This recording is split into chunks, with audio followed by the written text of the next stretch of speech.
Hollywood's new century. Greetings, fellow multiversal adventurers. It's an honor to have you back in this saga that has us all hooked. Official channel statement: this story is 100% epic fiction. So please don't attempt real magic, the results aren't guaranteed and insurance won't cover it. The rights to this masterpiece belong entirely to its brilliant original author.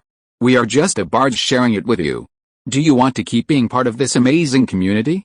Join our ninja army of subscribers on YouTube and give this content a like. And for true fans, our Patreon has exclusive ninjutsu waiting for you. Chapter 51: Give It to Lionsgate.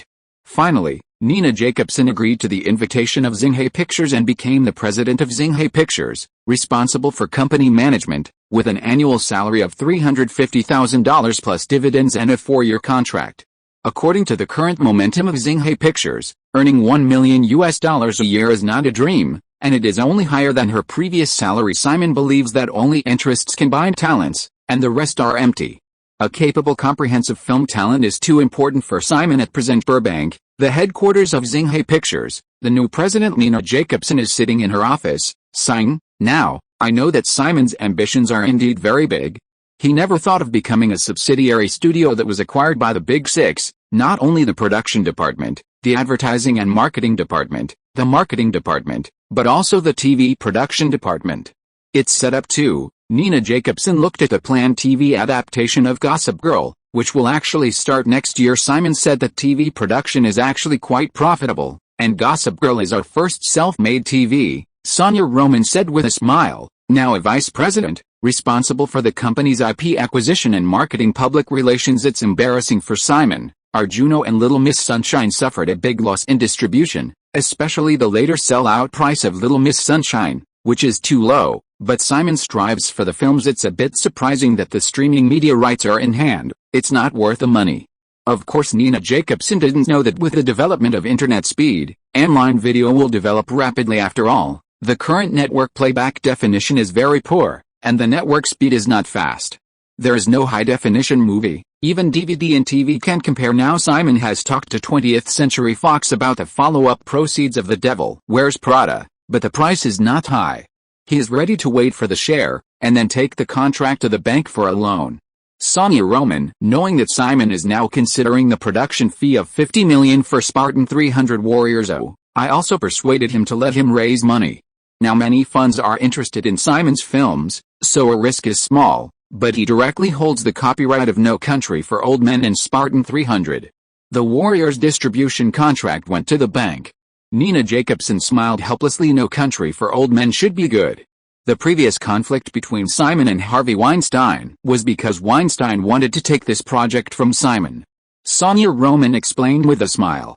I see. Simon Parker did put the company's No Country for Old Men copyright, the distribution contract for Spartan 300, and the sharing contract for the ongoing The Devil Wears Prada to the bank. According to the current situation, the loan of Xinghai Pictures must be very smooth. It depends on how much the manager in charge of the film business at the bank is willing to lend to Xinghai Pictures. How is it going? What's the statement on the bank side? Nina Jacobson asked Simon. A $65 million movie, produced independently by the company, so daring. It's just 10 days and a half months to evaluate, but it shouldn't be a big problem. $50 million is definitely more than that. Based on the evaluation of the movie No Country for Old Men alone, the bank is willing to loan me at least $30 million. Simon is not at all. Don't worry. No Country for Old Men has an investment of $25 million, produced by Xinghai Films. I don't know what happened to the first 3 films. It's true, now there are 2 film distribution companies wanting to buy out the North American theatrical rights and DVD rights of No Country for Old Men for $40 million. The analysts in the bank are not fools. Another success of The Devil Wears Prada, Xinghai Pictures has indeed become a sweet pastry. Nina Jacobson does not doubt this. No Country for Old Men is almost completed. This is a high-quality asset. The distribution contract of Spartan 300 Warriors should be $20 to $30 million. After all, it is an investment of $65 million. The bank also needs to consider various aspects of the loan period, interest rates and other factors. What about the release of No Country for Old Men? Who are you going to give it to? Nina Jacobson asked the key. After the release contract, the success rate of copyright loans has greatly increased.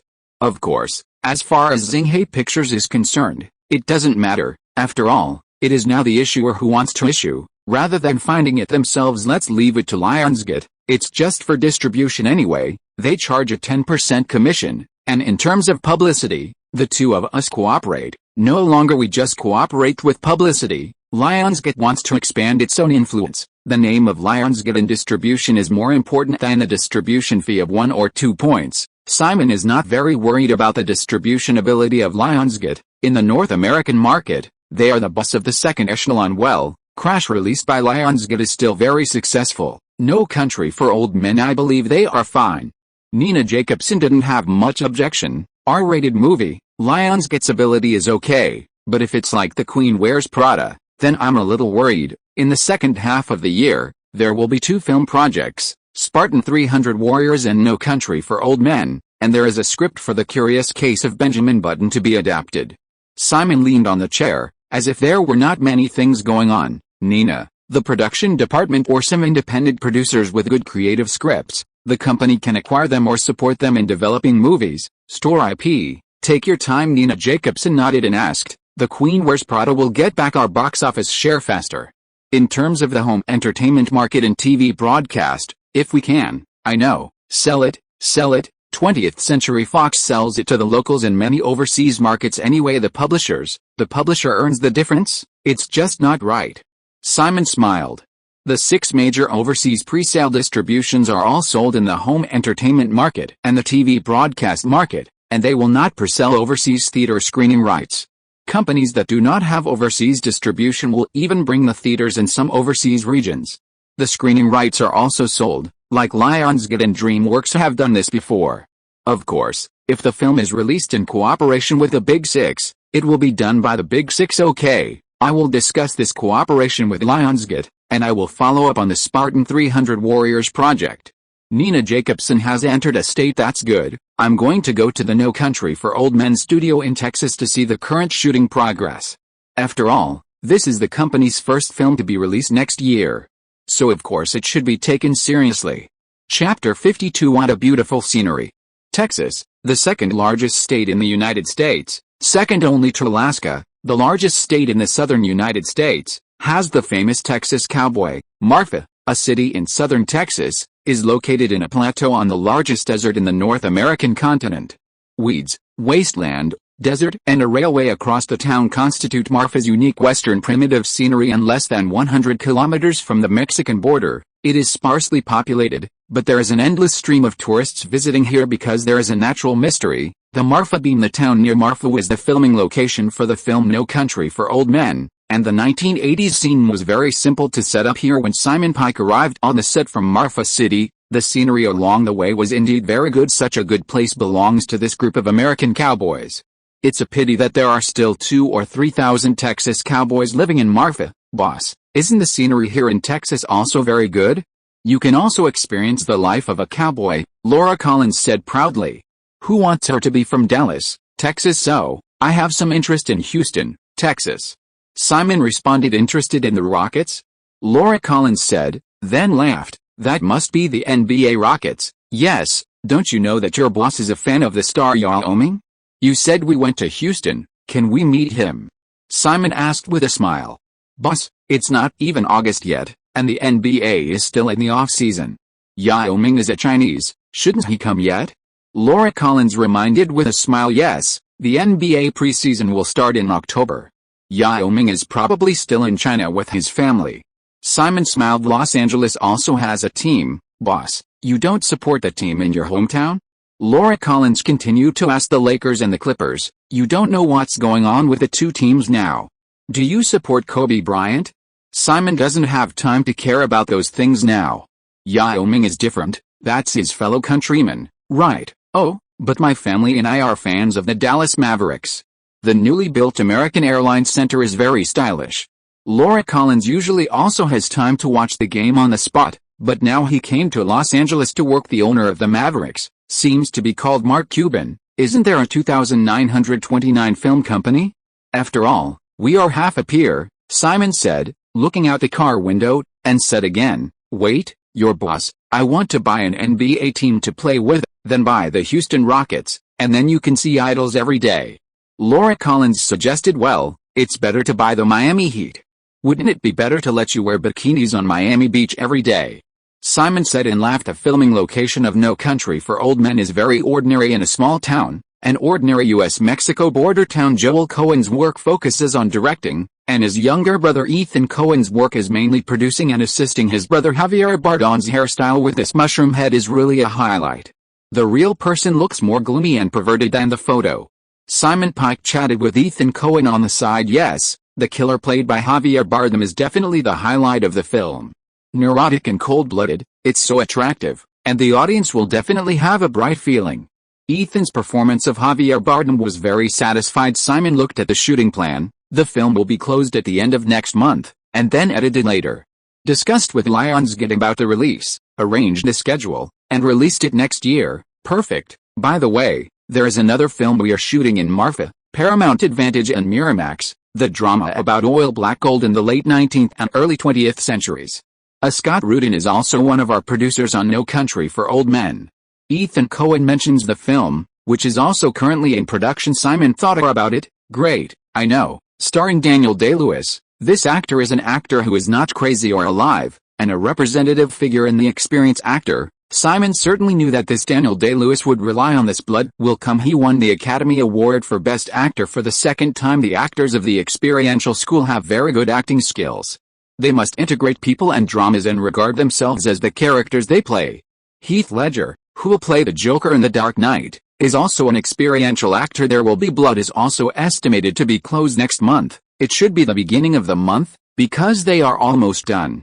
Ethan Coen's tone seems to be that he has some feelings for There Will Be Blood, the feeling of an excellent movie. Ethan, you and Joel are famous directors in the independent film industry. Our No Country for Old Men is definitely an excellent film. Simon patted Ethan Coen on the shoulder. Among the future Marvel co-directors, not missing these two brothers, of course. The story of No Country for Old Men is so wonderful, and the performances of our excellent actors must be good. For Simon, the Coen brothers are much more reliable than the Wachowski brothers who shot the Matrix series. Although V for Vendetta released in March this year was also written and directed by these two brothers, and word of mouth and the box office is also very good. However, in the future, the films of these two brothers will be cool one after another. Estimated. No, the Wachowskis are going to be the Wachowskis in a while, because now Larry Wachowski is undergoing sex change surgery, and the papers have already reported it anyway. Of course Simon knew, though, that in a few years, the Wachowskis would become the Wachowskis, and the younger brother, Andy Wachowski, would be transgender anyway. V for Vendetta is their last successful movie, and they will be the director duo in the future. It has been more than 10 days since Simon Parker left Malfa City. At the same time, the Kingdom Entertainment Fund under Credit Suisse Bank loaned $70 million to Xinghai Pictures, with a 3-year term and an annual interest rate of 6.5%. That's $4.55 million in interest every year. Simon wrinkled his nose, feeling a little pain in his heart. Is it possible to speed up preparations for Spartan 300? Nina Jacobson restrained her smile and asked, of course. Let's start quickly. What schedule did Lionsgate set to release No Country for Old Men? Simon asked. 6.7. The schedule is not bad. 20th Century Fox's schedule for Spartan 300 is 5.9. Simon was stunned for a moment. Given such a good schedule, he has a lot of confidence in himself. It's a summer schedule, and there is still a month difference. Chapter 53. At the end of July, the North American box office of The Devil Wears Prada reached $107 million, and its release in 1 month exceeded $100 million at the same time. On July 29, a big event happened in Hollywood. The newspaper published the anti-Semitic remarks of Hollywood star Mel Gibson after drunk driving, which caused an uproar. The process of the incident was also reported in detail by the newspaper. At 2 a.m. on July 28, Los Angeles police officer James M., who was patrolling the Malibu section of the Pacific Coast Highway in California, found that a Lexus LS 430 limousine was running at an unbelievable speed. He immediately turned on the speed measuring device. The instrument showed that the speed of the car had reached 140 kilometers per hour, and the maximum speed limit of this section was 72 kilometers per hour. Officer James M. raised his siren and chased after him, and quickly forced the car to stop. When the driver of the sedan got out of the car, Officer James M. found that the man was the famous movie star Mel Gibson, and there was a bottle of tequila with an open lid in the back seat of his car. Officer James Mee then informed Mel Gibson that he was in custody on suspicion of DUI. Hearing this, Mel Gibson suddenly became excited and kept shouting, "My life is over." James Mee, worried that Mel Gibson, who is already out of control, would take extreme actions, immediately reassured Mel Gibson that if he would cooperate, he would not be handcuffed later. Officer James Mee opened the door of the patrol car and let Mel Gibson get into his car. But Mel Gibson refused to obey and ran to his car. Upon seeing this, Officer James Mee immediately chased and subdued him, handcuffed him, and took him into a patrol car. After being taken to the patrol car, Mel Gibson began to curse the officer, saying that the whole of Malibu is my territory and that the police can be paid for. But most unexpectedly to Officer James Mee, Mel Gibson then began cursing the Jews. The Jews are responsible for all the wars in the world. Then he defiantly asked Officer James Mee, "Are you Jewish?" At this time, on the sofa at Emily Blunt's house in Santa Monica, Simon Pike read the incident through the newspaper based on the report of the police officer James Mee. Mel Gibson is finished. Simon sighed. The Hollywood superstar of the 80s and 90s is really finished. Of course Emily Blunt knew some of them, but she still asked, "Mel Gibson is so famous, can't you handle it? Can't you do public relations, turn on the TV?" It is estimated that Mel Gibson has realized the seriousness of the matter at this time, and will definitely apologize as soon as possible, but it should be useless. Simon leaned on the sofa and faced Emily. Blunt said softly, "Simon, Mel Gibson did make an apology in front of reporters," Emily said on video when she was transferred to a news station. Simon looked at Mel Gibson's apology statement on TV. "At the time, I was like a completely out of control person. I was deeply ashamed of my words and actions and apologized to anyone I offended. I also want to take this opportunity apologies to the officers who encountered my provocative behavior. They have always stood up for my community and have likely saved my life. My actions have shamed myself and my family, and I have struggled with alcoholism since I was an adult, and deeply regret the relapse of alcohol addiction. I apologize for any behavior in a state of intoxication that does not fit my identity." Simon looked at the time, and this morning Mel Gibson apologized, saying, "Did the newspaper report make him sober?" A non-painful apology statement. It is estimated that this will not be forgiven, and the best opportunity to apologize has been missed. Emily Blunt sat next to Simon, patted his hand, and asked, "Why do you care so much about this?" Simon shook his head and said, "I don't know, Mel Gibson. What I care about is the power behind this incident, so that I can clearly see the power of Jews in the media and entertainment industry. You know that Mel Gibson has been unhappy in recent years, especially when the self-written and directed Murder of Jesus was released in 2004. He offended the Jews, and now with this addition, the Jewish forces will not let it go." Emily Blunt leaned into Simon's arms and said, "The death of Jesus is indeed filmed according to the Bible. Most Americans believe in Catholicism, so they should support this movie. The box office of The Death of Jesus is so high. Many Catholic archbishops in the United States support this film. Otherwise, you would think that with the influence of the Jews, how could The Death of Jesus be released? Because although the Jews are all elite, but the number of Catholics is too small compared to the huge number of Catholics. The major Hollywood studios and many high-level TV stations are Jewish, and it is true that American media and entertainment are controlled by Jews." Alice, Mel Gibson is a pity. After all, he can direct and act. Emily Blunt sighed. Emily, the movie Braveheart is not popular with the British. The Scottish hero William Wallace is the rebel leader to the English, and Sophie Marceau in the movie Princess Isabella is also pregnant with William Wallace's child, Edward III, who was born 10 years after William Wallace's death. Simon laughed. Braveheart is the pinnacle of Mel Gibson's self-directed and self-starred movies, and the English will definitely not like it. I mean, the movie itself is very good. As for changing history, I can't decide. Emily Blunt considered. From the art of the movie, okay, let's go out to eat, Simon said and stood up. Mel Gibson's apology did not help. The next day, Ollie Emanuel, the head of Hollywood's famous gold manager, called on all Hollywood producers not to work with Mel Gibson. "I hope Mel Gibson can beat alcoholism, but alcoholism is not an excuse to be racist or anti-Semitic," Ollie Emanuel said. Soon, a major Hollywood studio also launched a boycott of Mel Gibson.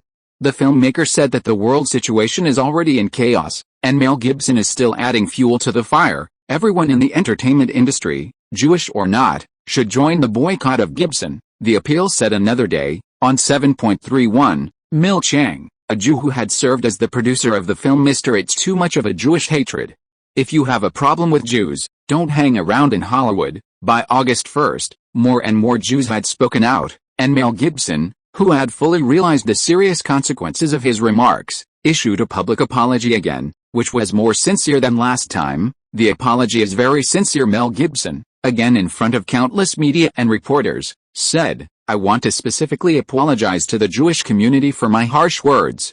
Please believe that I am not an anti-Semitic and any hatred is against my beliefs. Many Jewish groups don't want to have anything to do with me anymore. Understandable. However, I pray that the door to communication will never be closed." Mel Gibson also said that he hoped to meet the leaders of the Jewish community to find a suitable way to make up. Regarding Mel Gibson's re-apology, the Jewish communities in the United States still have no intention of reconciling. Only a few small Jewish community leaders believe that Mel Gibson's re-apology is a significant improvement over his first apology. But you won't consider meeting with Mel Gibson until you see proof that Mel Gibson is truly remorseful. However, Mel Gibson, who has not yet been forgiven by the Jewish community, is currently involved in a lawsuit. On August 2nd, the district attorney in Los Angeles charged Mel Gibson with 3 counts, including drinking and driving, but did not include insulting a police officer. The Los Angeles district attorney said Mel Gibson could be sentenced to up to 6 months in prison if convicted. At this point, Simon Pike is on the phone with Nicole's agent, and Pat Kingsley has arranged a meeting with CAA President Brian Lord. It's great to play at the Los Angeles Country Club the day after tomorrow. After Simon hung up the phone, he leaned back on his chair. Although I knew about Mel Gibson for a long time, I didn't expect it to be like this. It's good to be strong. Without a powerful force, it is really impossible to offend the Jews in Hollywood. In fact, many Jews in the United States also believe in Catholicism. The world of capital cannot offend them before they are powerful. Chapter 54. I Want Marvel. The Los Angeles Country Club is a famous 36-hole golf course in California. Sure enough, it's a good place.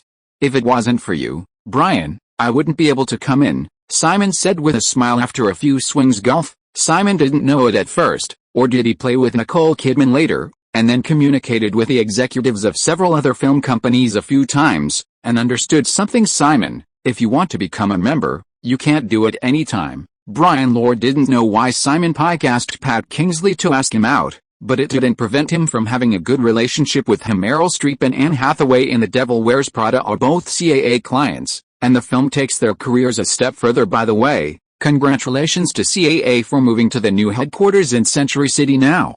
And its future business will expand again. Simon smiled. CAA's new headquarters in Century City is called Death Star. CAA just entered the sports business this year, and the new headquarters is also for the company's development needs. I can't believe that you are still paying attention to our CAA, Simon. Our annual profit is not equal to the 2 movies of Xinghai Films. Brian Lord. He smiled at Simon, and then asked again, Simon, are you also interested in sports? Simon nodded and smiled. I am interested in basketball, rugby, American football, and football. By the way, in which European city are Anne Hathaway and Meryl Streep currently promoting The Queen Wears Prada? Simon asked suddenly. Brian Lord smiled and responded quickly, I understand that they have just arrived in London, England, and will be going to Paris, Rome and other places later. The Venice Film Festival at the end of the month is the focus of publicity, and it is also an overseas project. The premiere place, Brian Lord knows that Simon Pike must not see himself for the director, the star. But of course, the necessary work must be understood first, and it is normal to talk about atmosphere, scenery or other things before talking about business. Okay, let's go and sit down.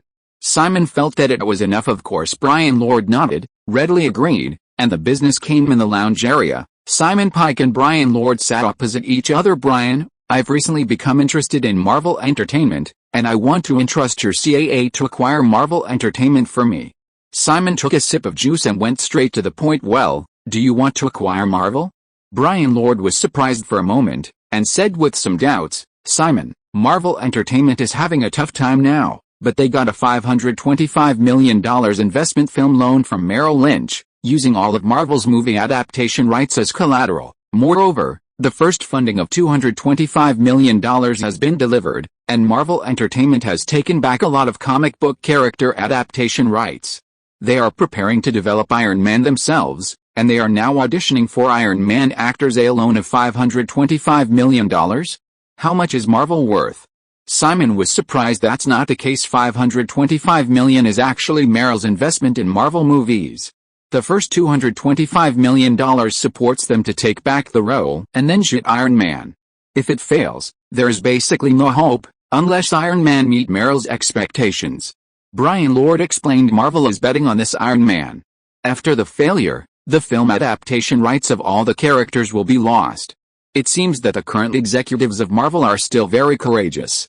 Simon understands now, at least Marvel still can continue to sell his toys is not the success of the Spider-Man series, and the X-Men series has greatly increased the sales of these toy models of Marvel. Well, the derivative income of this movie is still after the release of Spider-Man 1.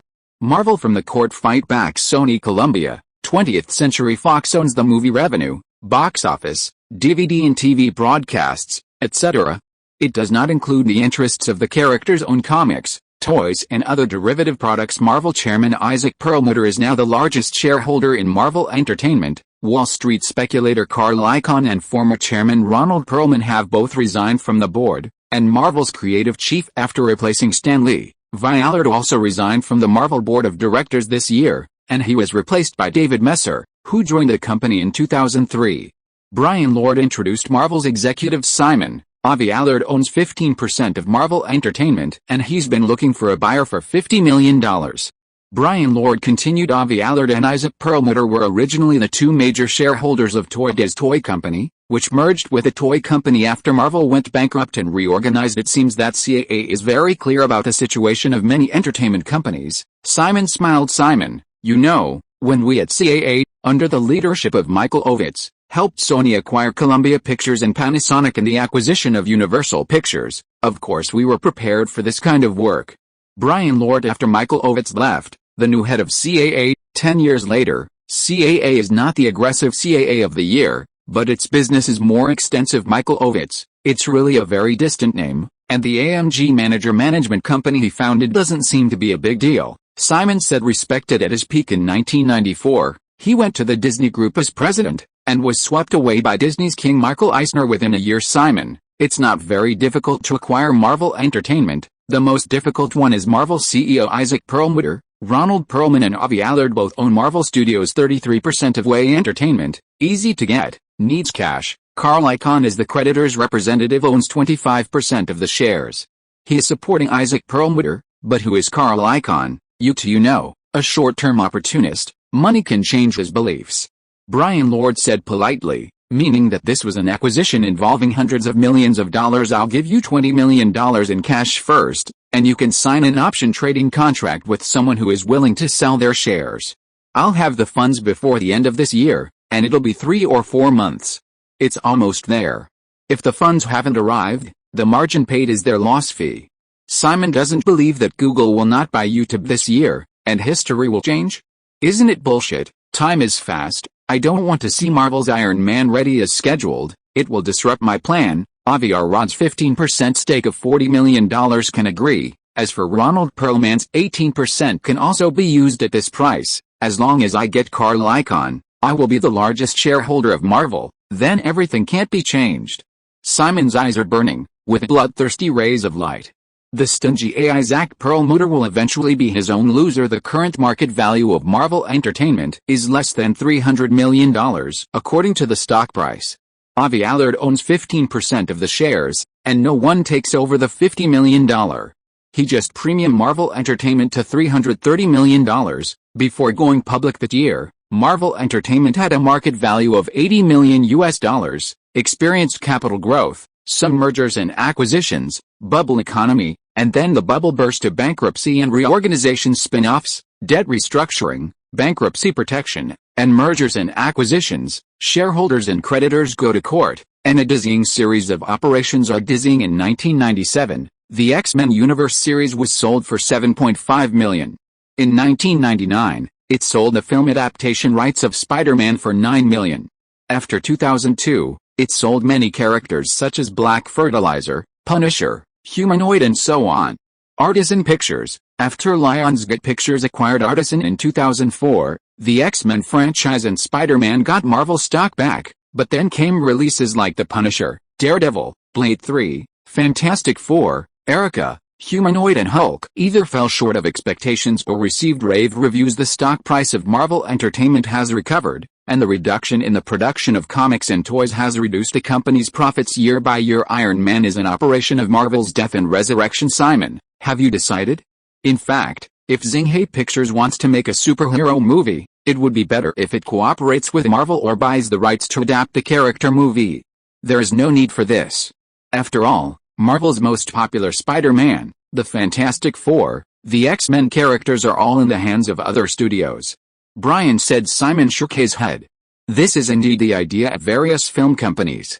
Currently, the successful adaptations are the Spider-Man and X-Men series. The first two films of the Blade Warrior series were also successful, but after all, the audience was small, and the third film was directly poorly reviewed, and even the first film of Fantastic Four did not meet expectations. It's true that the studios didn't spend too much money on Marvel Entertainment, and of course they would be happy if the price was right. Brian, CAA, just do as I said this time, no matter what. As a Marvel fan, seeing the characters being spoiled by them, I am also very heartbroken. Go and help me get Marvel back in its entirety. Simon didn't say why he had a lot of money at the end of the year, and of course Brian Lord wouldn't ask. However, just because you like Marvel and don't want to see Marvel being ruined, you have to acquire the entire Marvel Entertainment. Is this reason too far-fetched? But does it matter? The purpose of CAA is to serve customers and earn commissions from the acquisition process. CAA will do its best to complete the acquisition for you as quickly as possible. Brian Lord agreed. The acquisition is only $2 or $3 billion. It is not difficult. If you are listening to this novel on a channel other than Fanfic World, it means it was downloaded and re-uploaded without effort. We warmly invite you to visit our channel, Fanfic World. There you will find the original version of this story and many other novels of various genres. We look forward to seeing you dive into a world of incredible novels. Chapter 55: The Power of the Entertainment Tycoon. The summer of 2006 was doomed to be rocky, with Mel Gibson's outrageous remarks and Tom Cruise's amicable breakup with Paramount Entertainment in late August. The 83-year-old Viacom Group and CBS Group chairman Summer Redstone was parachuted into Paramount Pictures.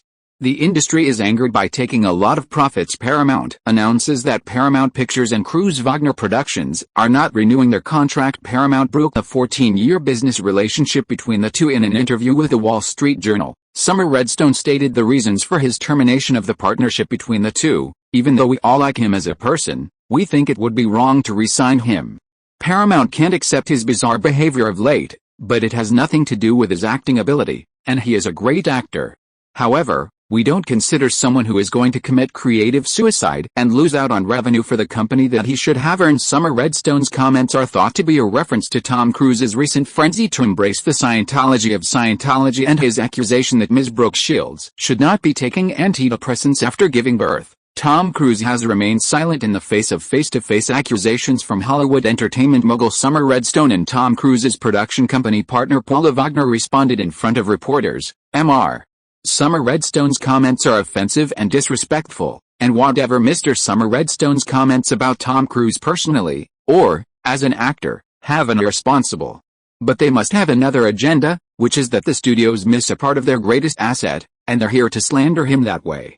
However, despite online talk that Summer Redstone kicked Tom Cruise out of the house, Paramount was in financial trouble and didn't want to pay Cruise Wagner Productions exorbitant annual operating fees. But Summer Redstone argues that Tom Cruise's actions cost the movie at least $150 million in box office sales before Mission Impossible 3 was released, and he goes on to say that Tom Cruise even threatened not to promote Mission Impossible 3 if Viacom didn't cancel a Scientology play in South Park.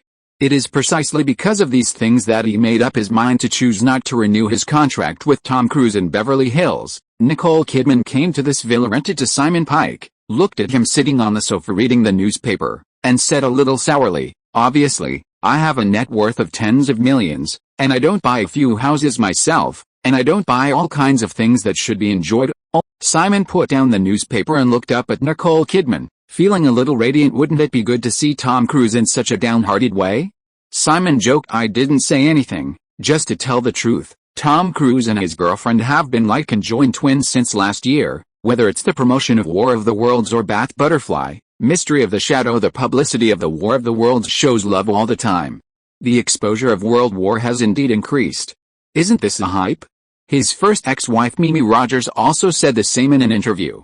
Nicole Kidman said in an interview with reporters that Tom Cruise shouldn't use his romance with Katie Holmes to hype the love news of Tom Cruise and Katie Holmes. Not only made many netizens feel very contrived, but even Sony Columbia Pictures couldn't bear it. Sony Columbia Pictures has announced that Batman's girlfriend in the next Dark Knight is no longer Tom Cruise's girlfriend Katie Holmes, and it has been replaced by the heroine and Maggie Gyllenhaal, because when promoting Batman Mystery last year, the behavior of Tom Cruise and Katie Holmes made the movie promotion become their love interview, arguing with the host about the correctness of Scientology on The Jimmy Show. Today Show accused Perth Zayagi, who had put on postpartum depression, not to use antidepressants. 6 times on the Oprah Winfrey Show, he got down on one knee to hammer the floor, jumped on the sofa to announce his love with girlfriend Katie Holmes. Now, the most serious thing is that he has been publicly criticized by Hollywood tycoon Summer Redstone.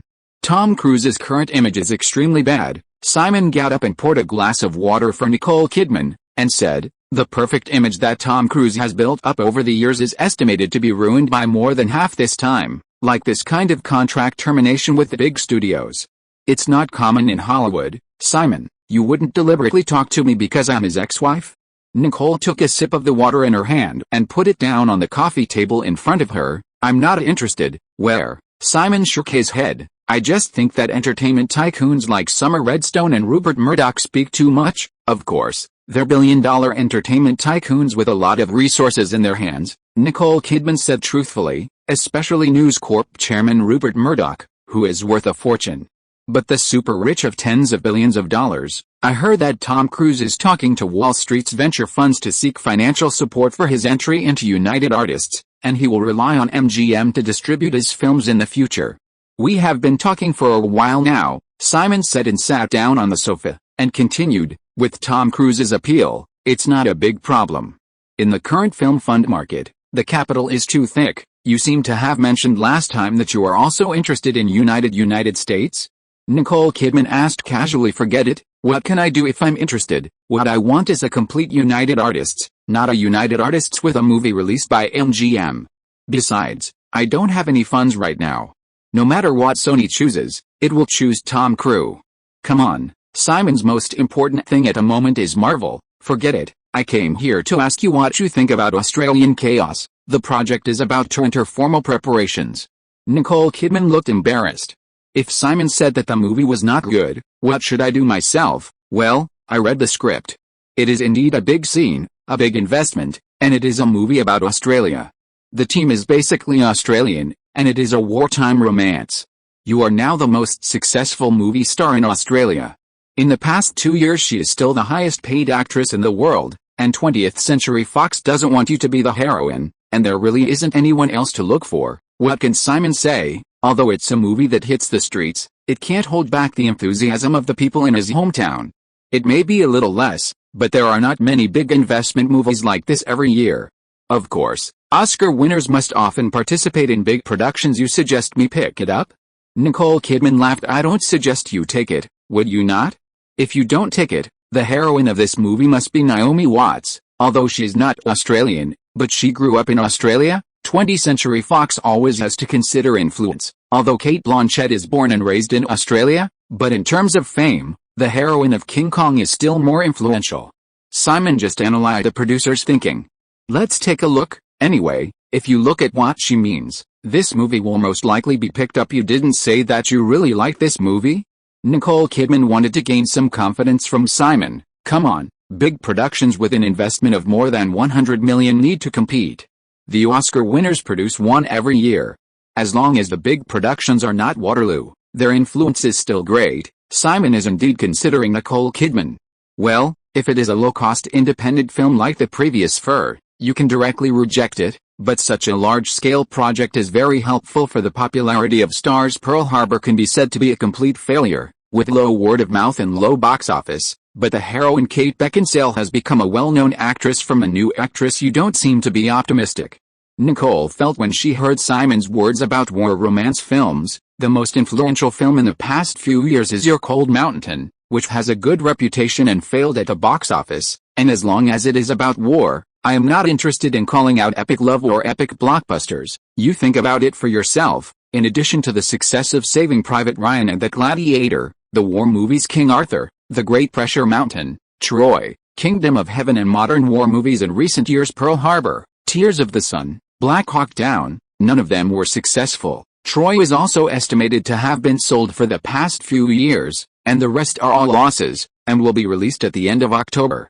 The movie about the Battle of Iwo Jima, The Banner of the Fathers, must be a loss, Simon said, looking at Nicole Kidman. These films are all well-known and influential. Why, the investment is huge, Nicole Kidman nodded. Of course, with an IQ of 132, he knew what Simon meant. Simon was the boss of a film company. He would not engage in such war movies, and the return on investment was poor. However, as an actor, participating in big projects is the best way to maintain popularity. Of course, the failure of the movie also has an impact. If it is before, it doesn't matter. But he has failed several movies in a row, and now he desperately needs a movie to restore his reputation. Damn the box office. Chapter 56. In the afternoon, Simon Pike and Nicole Kidman went back to work after dinner. Simon, Ronald Perlman and Avi Allard have agreed to sell their Marvel shares. Ronald Perlman owns 18% for $60 million. Tier 1 Avi, the 15% that Allard owns, is $50 million. CAA's Brian Lord reported on the call. Okay, the option deadline is the end of this year, right?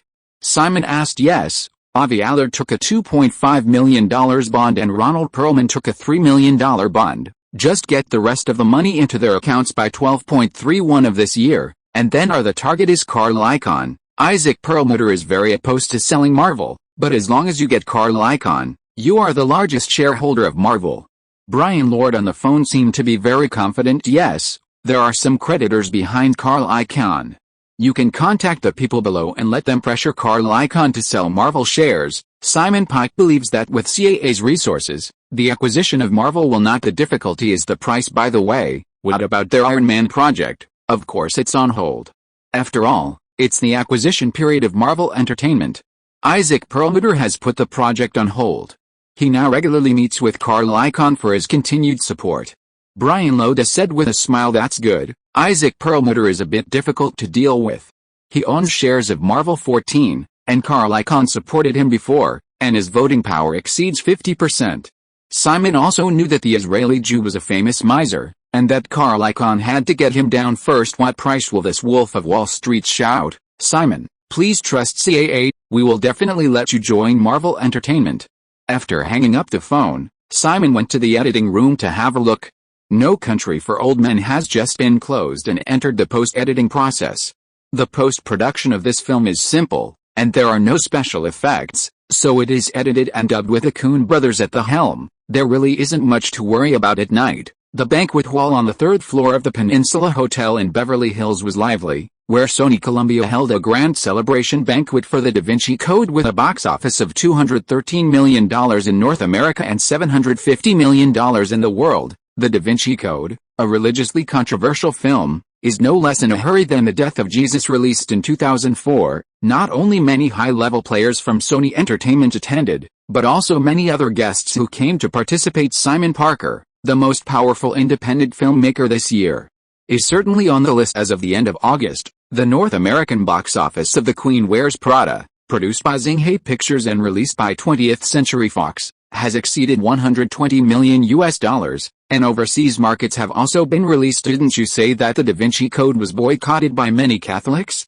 I heard that it was protested by a parade when it was filmed in the UK last year. Why is the box office so high?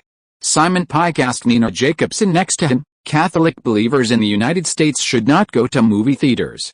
That's called boycotting. Simon, that's just news that Sony deliberately amplified. It's good if the movie is controversial, and there are only a few defenders in the United States. What's the use of their boycott? Believing in Catholicism has nothing to do with watching this movie. After all, they focus on suspense and thriller. Yes, religious genres are more attractive to people to watch. People have always been very interested in religion, and this movie is really wonderful. Nina Jacobson smiled and was full of envy. The $750 million global box office is higher than the box office of Pirates of the Caribbean, The Curse of the Black Pearl, but now the global box office of Pirates of the Caribbean 2, Gathering Soul has broken through $800 million and went straight to $900 million, and it is estimated that it has surpassed $1 billion will be very promising.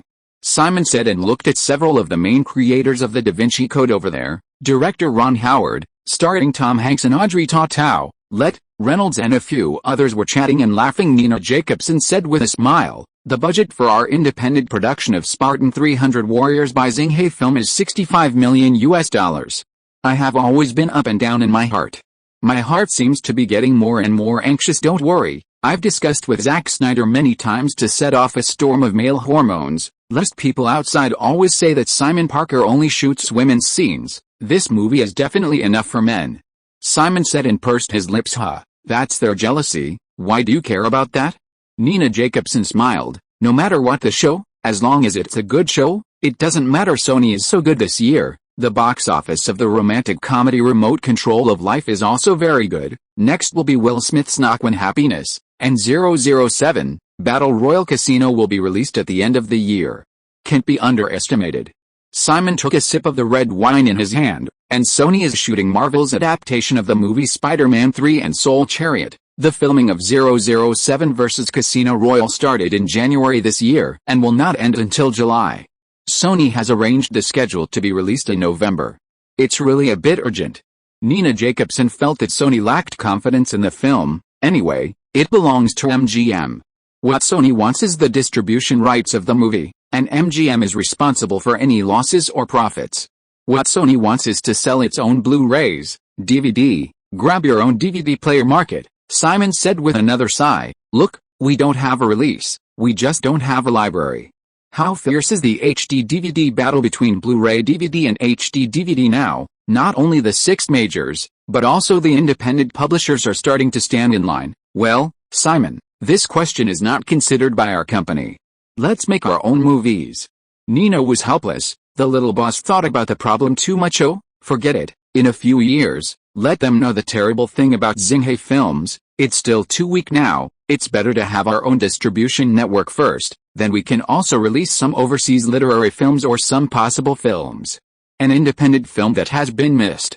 Now Xinghe Pictures is just an independent film company that produces 1 or 2 films a year, so you shouldn't think too far, because the more you think about it, the more unhappy Simon will be. Yes, we should keep our films competitive, and it will be much easier to enter the distribution industry at that time. Nina Jacobson certainly knows the importance of distribution. A little ambitious people who do not want to enter the distribution industry. Nina, you can collect some information about independent distribution companies.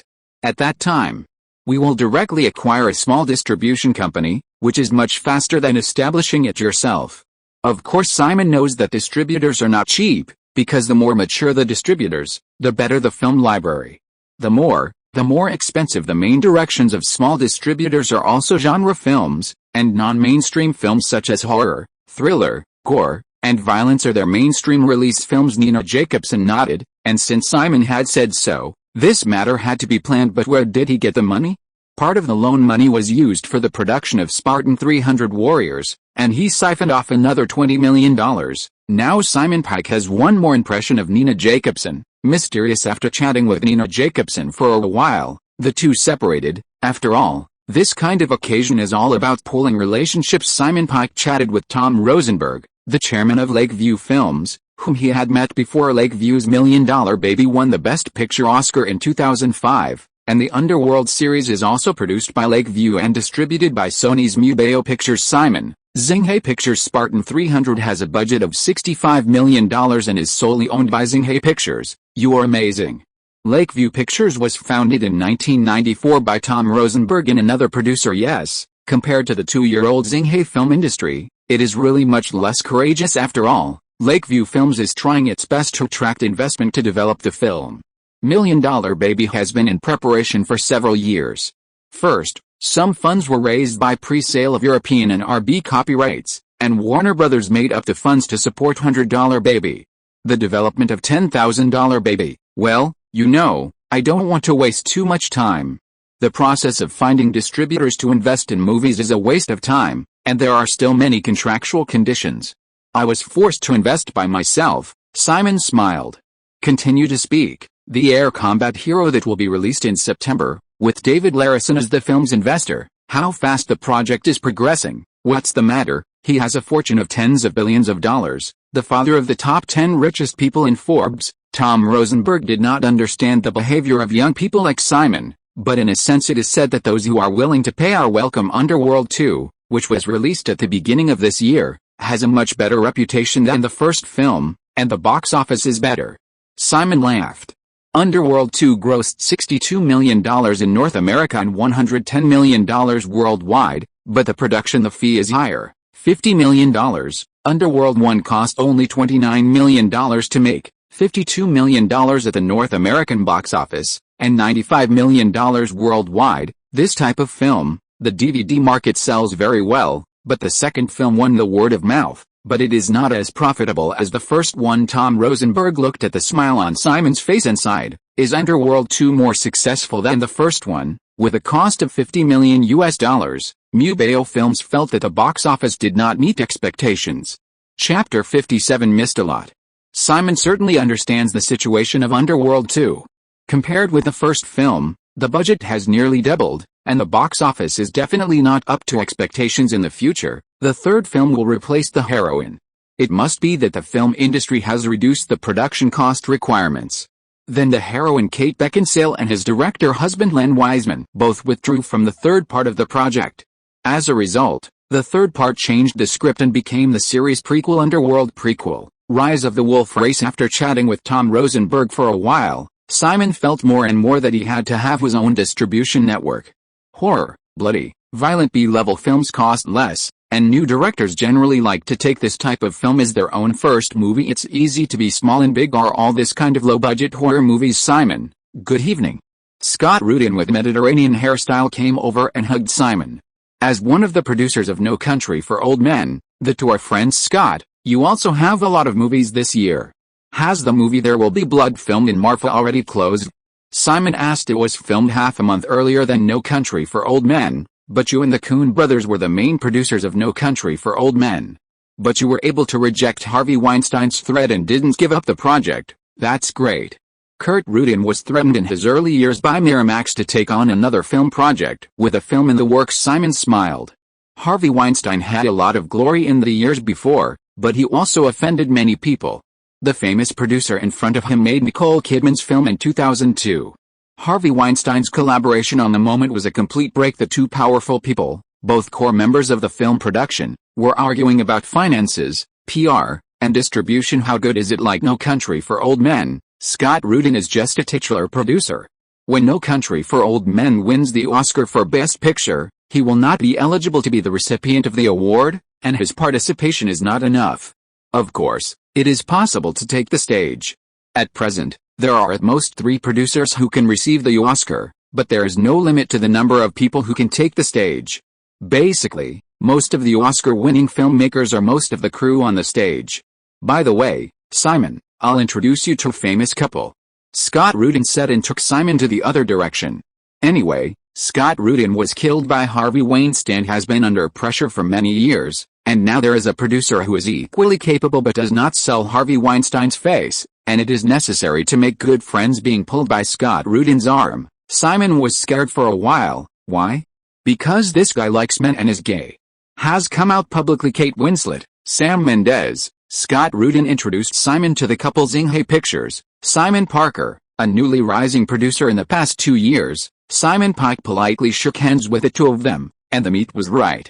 Sam Mendes was also the best director at the Oscars, and American Beauty was very successful. It's also the youngest Oscar winner for Best Original Screenplay, Sam Mendes said with a smile. Who is familiar with the director? It's not as good as the Oscar for Best Director, Simon smiled, but Sam Mendes is not having a good time now. He is working on a new film, Revolutionary Road, with Scott Rudin. The heroine is his wife Kate Winslet, and the actor is now Matt Damon, but Simon knows that it won't be long before the male lead. The protagonist will be Leonardo DiCaprio. It seems that Kate Winslet and Leonardo DiCaprio's sex scene in Revolutionary Road is the trigger for their future divorce. Simon, may I call you that? Your movie is really good. Kate Winslet laughed. Of course. Simon responded, there are too many actresses called Kate. Ruth in Titanic is also very old, and her figure is getting more and more bloated. Did James Cameron choose her because of his own preferences? While Simon was chatting with the three of them, Nina Jacobson came over to discuss something. Excuse me. Simon apologized to the three and walked away. What's the matter, Nina? Simon asked suspiciously. The script for your adaptation of The Curious Case of Benjamin Button seems to have been picked up by Kathleen Kennedy, and Kennedy Marshall Productions asked you if we would sell the script, or co-develop? Nina Jacobson was also just told, as for why not directly ask Xinghai Pictures but go through a third party, the reason is not important. Kathleen Kennedy and her husband Frank Marshall were originally Steve Spielberg's production assistants, and in the 1980s, they created Amblin Entertainment with Spielberg. Basically, Spielberg was involved in the film. Their husband and wife both are producers. The Raiders of the Lost Ark series, the Jurassic Park series, the Back to the Future series, etc. are all involved in the 1990s. Steve Spielberg, David Griffin and Jeffrey Katzenberg founded DreamWorks. Catherine Kennedy and her husband Frank Marshall founded Kennedy Marshall Films, which produced The Sixth Sense and The Born. He's a heavyweight indeed. But wait, hasn't the script already been sent to David Fincher? Let's see what the director we chose said. Simon would actually like to have Catherine Kennedy in the making of the film, so he wouldn't have to worry too much about it, wouldn't he? The answer I gave is that the script will not be sold, but for joint development. You must first listen to your opinion, Simon. Nina Jacobson responded, Catherine Kennedy could be the producer of the film if she wanted to, but the producer of the project is Xinghai, and her Kennedy Marshall co-produced with us. It's impossible to sell the script and transfer the project to her. Simon doesn't have any money now, but he can ask Roadshow, Theory of Relativity, and Legend for financing at any time, whether it is Xinghai Pictures or Kennedy Marshall Pictures. Of course, the party leading the project gets more benefits, while the other party is a part-time worker, with the company's signature and the producer's signature. After all, the two major constraints of investment and issuance are not constraints on the two companies. Both companies can pull investment and find issuance. Understood? Nina Jacobson nodded, meaning very clearly, that is, Xinghai Pictures can hire Catherine Kennedy as the executive producer of this film, and Xinghai Pictures will be approached by Xinghai Pictures for investment and distribution. After Nina Jacobson walks away, Simon feels that Catherine Kennedy should not be hired. But I can't say for sure. After all, there are still too few outliers like Xinghai Films who paid for their own movies. If Kathleen Kennedy really likes this movie, she can come over and be a second producer. Would the advance payment be lower and the share be lower? Top filmmakers now get $2 to $3 million upfront, which is divided into the budget of the movie, the genre, and of course, the negotiation with the company. Generally, it will not exceed 10% of the box office revenue, and some of them will of course add the revenue of DVD copyright. Of course, there are similarities with directors and actors, that is, the criteria for division, how to determine the balance point of filmmakers, and the level of level. The most important thing is to decide according to the type of movie. It is difficult for literary and artistic films to make a box office.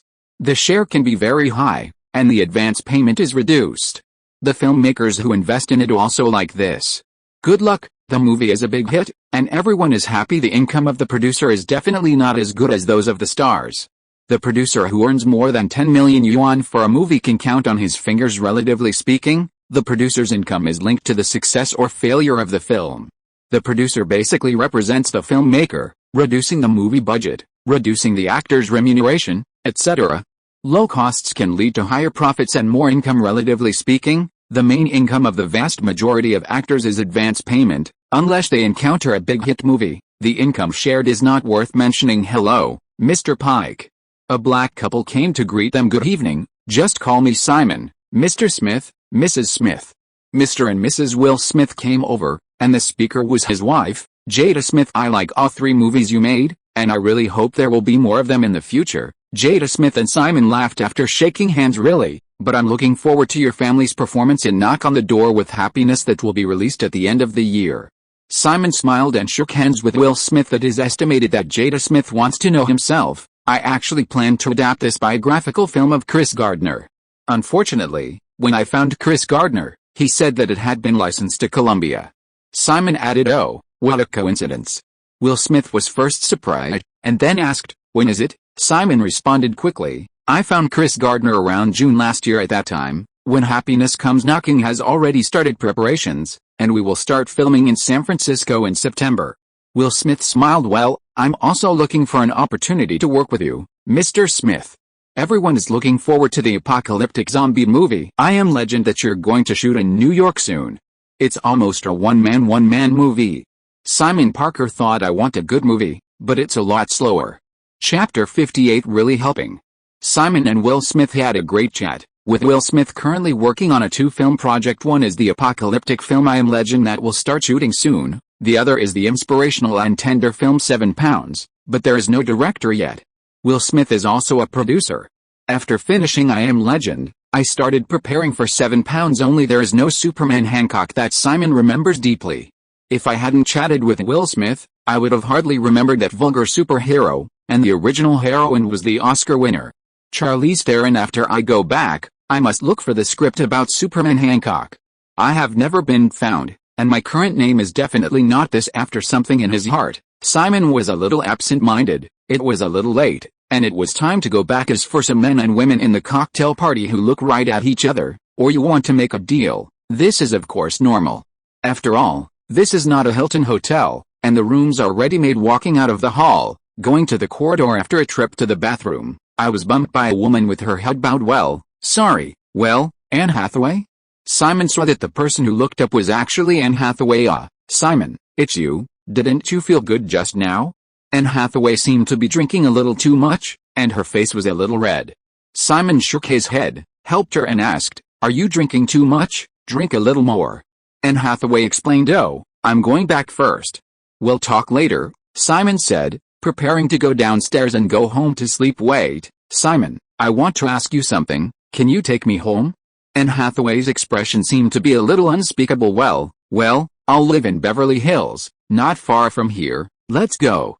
Although Simon was puzzled, he was not a star he had worked with, and the night was pretty. Thank you. Anne Hathaway stroked her hair and thanked Simon. Drove by himself, or drank a little red wine, is it considered drunk driving? Anne Hathaway was sitting in the co-pilot, and the car seemed to be a little quiet. Simon asked, The Devil Wears Prada should be promoted in Europe, why are you back? This movie is produced by Xinghai Pictures. Simon cares about the box office. I came back to dub the movie Becoming Jane Austen that was filmed before. The promotion in Europe is almost over. It's just those cities. I came back early and didn't join everyone, explains Anne Hathaway. Becoming Jane Austen, the actor is that James McAvoy. I know this movie. James McAvoy is the younger version of the future X-Men, first-class follow-up series Professor X. Yes, it's me and him starring in this movie. Anne Hathaway seemed pleased with the movie. Jane Austen seems to be pretty when she was young, otherwise she wouldn't be playing with you. Simon smiled, enlivening the atmosphere in the car. Thank you, but it's not easy to play Jane Austen. The director didn't like me at first. Kate Winslet, Keira Knightley and Natalie Portman all have advantages over me. Fortunately, in the end the director gave me this opportunity. Anne Hathaway was also honored that she stayed up all night during the audition and was haggard and actually caught the director's eye. Simon nodded. The other three are much more famous than Anne Hathaway. After all, The Queen Wears Prada has not been released, and the silly and sweet image in The Princess Diaries definitely doesn't match Jane Austen, not to mention Princess. The influence of Diaries also completely incomparable to the other 3 previous films. Speaking of it, Keira Knightley should be the most suitable point, full of British style. Anne Hathaway is an image of an American sweet girl, and Pride and Prejudice released last year is not also Jane Austen's famous fiction. Keira Knightley's acting is good. This kind of independent film is good in some aspects, and it is very helpful for acting skills. Simon is still quite critical of the acting skills of Native American actors. Generally speaking, it is completely inferior to those in the United Kingdom and Australia who have turned from stage plays to screen. Actor Anne Hathaway looked at Simon's profile and sighed in her heart. The 3 actresses of The Devil Wears Prada, Meryl Streep's acting skills are nothing to say, but Amy, who has a small role in the supporting role, Lee Blunt, has been favored by many filmmakers. Although she has gained fame, she has not received many good reviews from film critics for her acting skills. However, Anne Hathaway deliberately asked Simon to send herself home for another matter. By the way, the front is where I live. Where do you live? Simon was going to take her home. Simon, my boyfriend and I broke up in Rome. I heard Emily talk about some Wall Street real estate investment funds, and then I asked him specifically. He always refused to clarify, just told me not to ask too much, it's a trade secret. Anne Hathaway was in a bad mood because she seemed to be with a liar. Well, this, just continue to start a new relationship. Simon was in a dark heart. Emily Blunt, you told her these things, you two have such a good relationship. Simon, I thought about it, You said something weird on the yacht that night, as if you knew about Raphael Ferrieri, when Emily Blunt was with you again, and then this year Emily Blunt suddenly talks about financial scams at the Devil Wears Prada release. It also made me be careful, and the people around me couldn't believe it. Anne Hathaway knew no matter how stupid Emily Blunt was talking about her boyfriend. I then found someone to check his so-called real estate fund, and I really couldn't find any investment projects, but kept pulling investment. I asked him personally later, and he didn't have any convincing explanation. Simon touched his forehead. Fortunately, Raphael Ferrieri and Anne Hathaway didn't die in love, or would this sister still do it? Annie, actually, I just doubt it. After all, it's very suspicious. There are many Ponzi schemes like Wall Street, Simon said with a smile. It turned out to be for this matter I really helped you this time, lest that guy get into trouble and break up with your girlfriend. That is, Simon looked at Anne Hathaway. She shouldn't be so hacked in the future. Anne Hathaway lived in Malibu, and Simon went straight down Sunset Boulevard after asking, now that I think of what you said at the Oscars, less than 30% of the people in Hollywood have gone to college. It seems reasonable. In many ways, they are indeed inferior to the financial elites on Wall Street. Anne Hathaway leaned against said on the chair. Simon pouted and said, didn't you go to college? You went to New York University last year to study, as suggested by my agent. I haven't been there much. Now I focus on my acting career. The Devil Wears Prada has transformed me and is no longer a Disney princess, Anne Hathaway said in broken. Bishan is also topless. But the performance is very general. Everyone remembers another actress in the movie, Michelle Williams. Do you need to be so direct? Of course, I know that many celebrities go to college for further studies. Aren't they all advised by their agents? In any case, not many can successfully graduate and get a certificate. Okay, your home is here. Go in early to take a bath and have a good sleep. Simon persuaded after arriving at Anne Hathaway's home in Malibu. Thank you, Simon. Simon nodded and unbuckled the seatbelt for her. Simon, do you want to come into my house and sit down? Malibu is still a long way from Beverly Hills, and you seem to be drinking too. Anne Hathaway reminded. Well, okay. Simon thought to himself that you just found out that I also drank alcohol, and it was a risk to send you here. It doesn't matter that Beverly Hills is very close to the Hilton Hotel. Chapter 59. He comes tonight. Malibu Beach is surrounded by the endless Pacific Ocean to the south and the Santa Monica Mountains to the north. Malibu was built late and has a small population. Many Hollywood stars come to live here. It's quiet. Not as crowded as Santa Monica beaches. When Simon woke up, he was holding Anne Hathaway in his arms, and he had done whatever he should have done last night. Through the glass window of the room, you can see the Pacific Ocean in the distance. Of course, it would be better if the villa on the rock by the beach is not afraid of fire in the future. Well, awake? Anne Hathaway opened her eyes and saw that Simon was looking out the window. Well, it's 10 o'clock, but it doesn't matter if it's Saturday. Simon mused about the reason he slept so late last night. Anne Hathaway had her hair down, propped her head up on her arms, and let the quilt slide down. Regardless of her beauty, I bought this place 2 years ago. I was born in Brooklyn, New York, so I always lived there for a while every year, Anne Hathaway said, approaching Simon and kissing Simon's cheek. The view is good, this place, but I prefer cliff villas by the beach, and private beaches, Simon said, groping around the girl for a while. Afterwards, the two hugged and kissed again. Anne Hathaway's mouth was also a bit big, but it was not as big as Julia Roberts.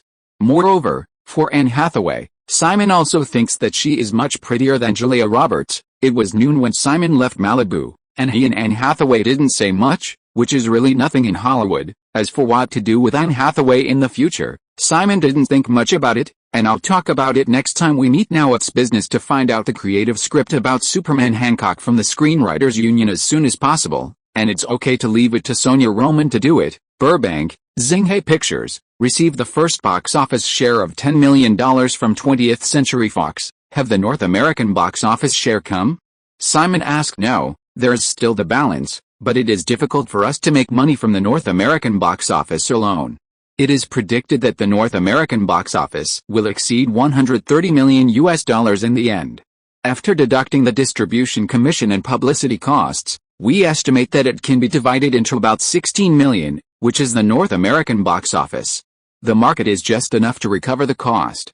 Nina Jacobson explained, but it's really a big profit. There are also markets such as home entertainment and TV broadcasting in the North American market, plus the entire overseas market. Well, How much did Nicole's flower shadow get this time?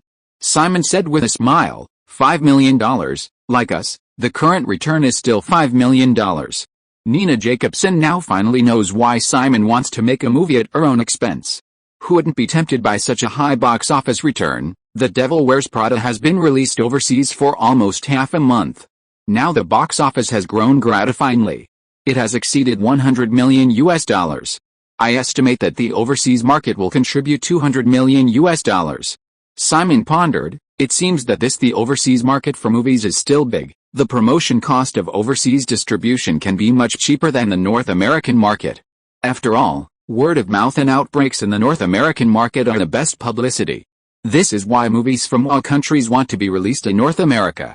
Half of the movie market, China's current movie market, is still relatively small, and it will become the second largest market that can compete with North America in the future. After a while, Martha Cosby sent over a script. Boss, this is the script idea you're looking for. Simon, do you have plans again? Aren't you going to develop the Benjamin Button Curious Case project?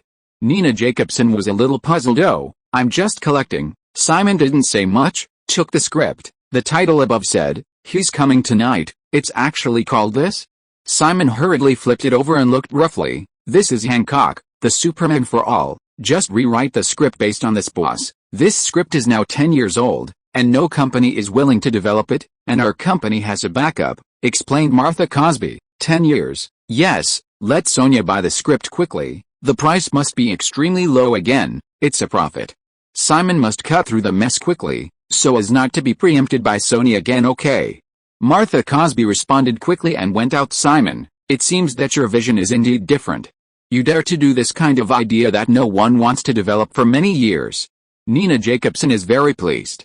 After all, the times change, and the boss also needs courage. There's no way, now the slightly better ideas are being taken away by others.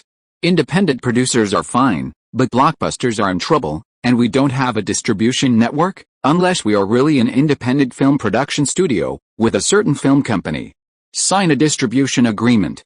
Simon said and shook his head. This is not what he wants. At least the North American distribution network must be set up first, so as to better attract those independent producers to come to seek investment and distribution. By the way, Simon, David Fincher is currently working on the post-editing of Zodiac, and The Curious Case of Benjamin Button will have to wait. Then he will come up with a movie plan for you to see. Nina Jacobson recalled. Oh, what did Catherine Kennedy say? Simon asked, looking up. Nina Jacobson smiled helplessly and said, she still wants to buy the script you wrote, and the price can be one higher sum. You can also participate in the production. Simon also laughed. It's all for the benefit of the people. It's nothing. Isn't the most famous one for the Bourne-bound series and The Sixth Sense? The rest are all dragged behind by the director and producer. The most important thing is the control of the studio, the planning experience of large production, and the strong management ability. The senior management of the big film company needs this kind of talent. In terms of creativity, Kathleen Kennedy is not very strong, at least worse than several first-class independent producers today. Forget it, then we will develop it ourselves. David Fincher, a director, likes to set up live scenes and spend money. Simon is worried about this. After all, the North American box office of The Curious Case of Benjamin Button is only more than $100 million. The global total is only more than $300 million, which is definitely not as profitable as the investment of $35 million in The Queen Wears Prada. The special effects will cost a lot. It is estimated that at that time, we will find those film investment companies to solve the funds, and then bring in a major distributor.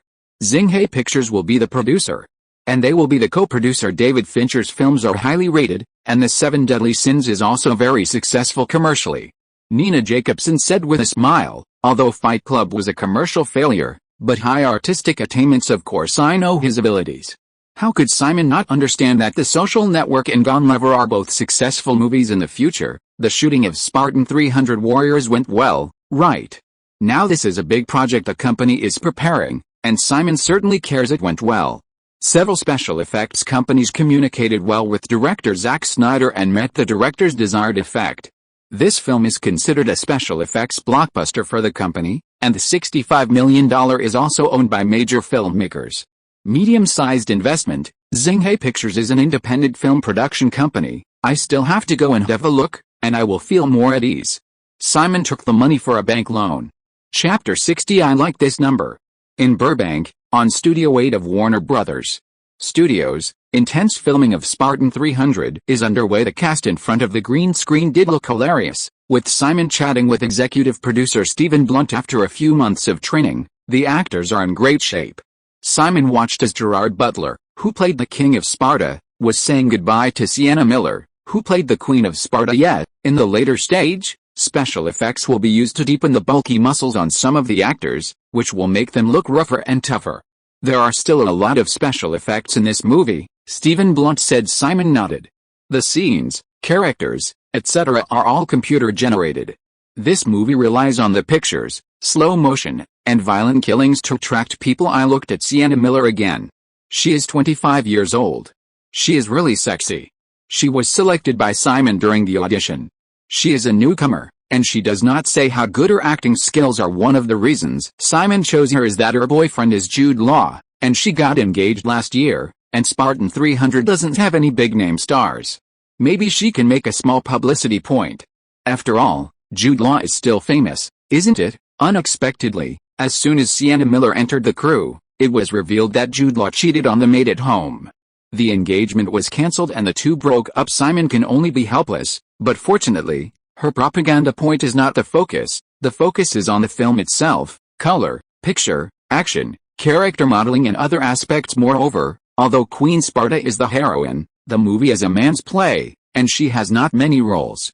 Not only that, but Simon also discovered that one of the actors who played the King's Guard was actually Michael Fassbender, who had previously appeared in the series Band of Brothers. Michael Fassbender is still just a little rookie actor. This movie even recruited the young Magneto as a small supporting role in the future, which is interesting. If we make Marvel movies in the future, there will definitely be more and more performances in front of the green screen. Before the special effects are added, it is really embarrassing to think about. In the evening, Simon arrives at Emily Blunt's home in Santa Monica, where the film's promotion has ended, and Emily Blunt is from her home in England on the sofa. Simon looked at a newspaper and smiled. Alice, the investment of $60 million is definitely a big deal. What's the matter? Seems to be very happy. Emily Blunt sat next to Simon and asked with some doubts, hey, the movie Air Combat Heroes invested by the big son of Oracle was released, and the box office was only $6 million, and the evaluation was not generally bad. It is estimated that it was more than $10 million at the North American box office. Simon. In fact, it is also boring. What does David Ellison, the eldest son of Oracle, do? It wasn't because he didn't like his dad, Larry Ellison, but by the way, he hated Oracle. After all, Simon is not a real Simon.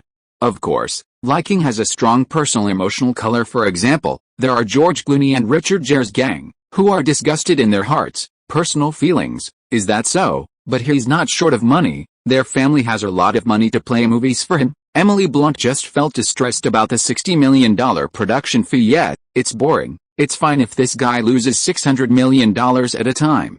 It will probably make his dad feel bad, Simon said, throwing the newspaper on the coffee table. Simon, Anne asked us to go to the Mint Club in West Hollywood in the evening. Will you go in the evening? Anne Hathaway also knows about the relationship between Emily Blunt and Simon. Simon was stunned for a moment, and felt a little embarrassed at first, but when he thought about it, what was he afraid of being a man? He nodded immediately. Anyway, going to a nightclub to drink or something is normal. West Hollywood has the most bars and nightclubs, and there are countless all-night entertainment programs. By the way, you told her that. I guessed that his ex-boyfriend was a liar. You were not worried that she would blame you? Simon asked in confusion. That was the day I saw Annie take out a precious diamond watch. She said it was given by her boyfriend, and then she said that his boyfriend asked her to invest in his financial real estate fund. Emily Blunt looked on embarrassed. He continued to speak. I didn't actually say anything. I just told her to invest carefully. After all, there are too many traps on Wall Street, and I don't really understand it, and the people around me can't fully believe it. Simon nodded and said, that's all I said? Then Anne Hathaway doesn't seem to be stupid. She's quite smart. However, as a successful star, there is no one who is not smart. Climbing up to this stage shows that their ability is very strong. Forget it. Simon didn't bother to worry about it anyway, and the year after that, she knew that she really helped her this time. By the way, what is your main role now? Simon began to pay attention to Emily Blunt's life. It's mainly independent movies, supporting roles, but I received the heroine of a low-budget horror movie about the fog on an abandoned road and the emergence of many ghosts. Just such a story. Emily Blunt. It's really too famous now. The Queen Wears Prada. Everyone mainly remembers that beautiful Anne Hathaway. I guess it's one of those shoddy B movies? Simon frowned. Emily Blunt doesn't speak. I feel a little aggrieved. You won't give me the Queen role of Spartan 300 Warriors. Color doesn't suit me. Okay, let's think about it. Think about it, Simon thought slowly while holding Emily Blunt in his arms. Now he's looking for a good heroine in a low-budget movie for her, or a female supporting role with more roles. Okay, Benjamin Button, the Curious Case doesn't seem to have any role for her, and the heroine of Superman Hancock needs to be more famous, and she is not suitable. What's wrong? Emily Blunt asked when she found Simon Pike looking down at her. It's nothing, there are still too few movies developed by the company. I have to hurry up and find some good scripts when I go back. Next year, I will find a role that suits you. It's just a shoddy horror movie, and I don't know if it will be possible by then. Enter the theater.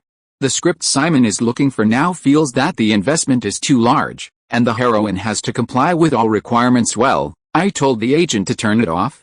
Emily Blunt wanted to confirm. Push it off. This kind of independent film with no plot is meaningless. You don't have to worry about your work now. The agent has an opinion. Let the agent come and talk to me.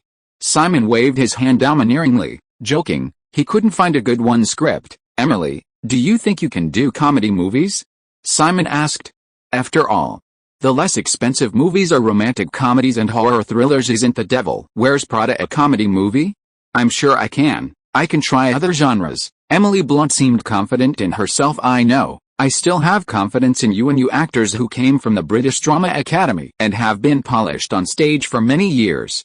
I have already thought of an idea, although it is somewhat similar to the previous The Queen Wearing Prada, but there is also a bit of Wedding Australian Bridesmaid feeling. Simon thought of 27 Dresses. Last year's Wedding Australian was really too successful. Did you follow suit?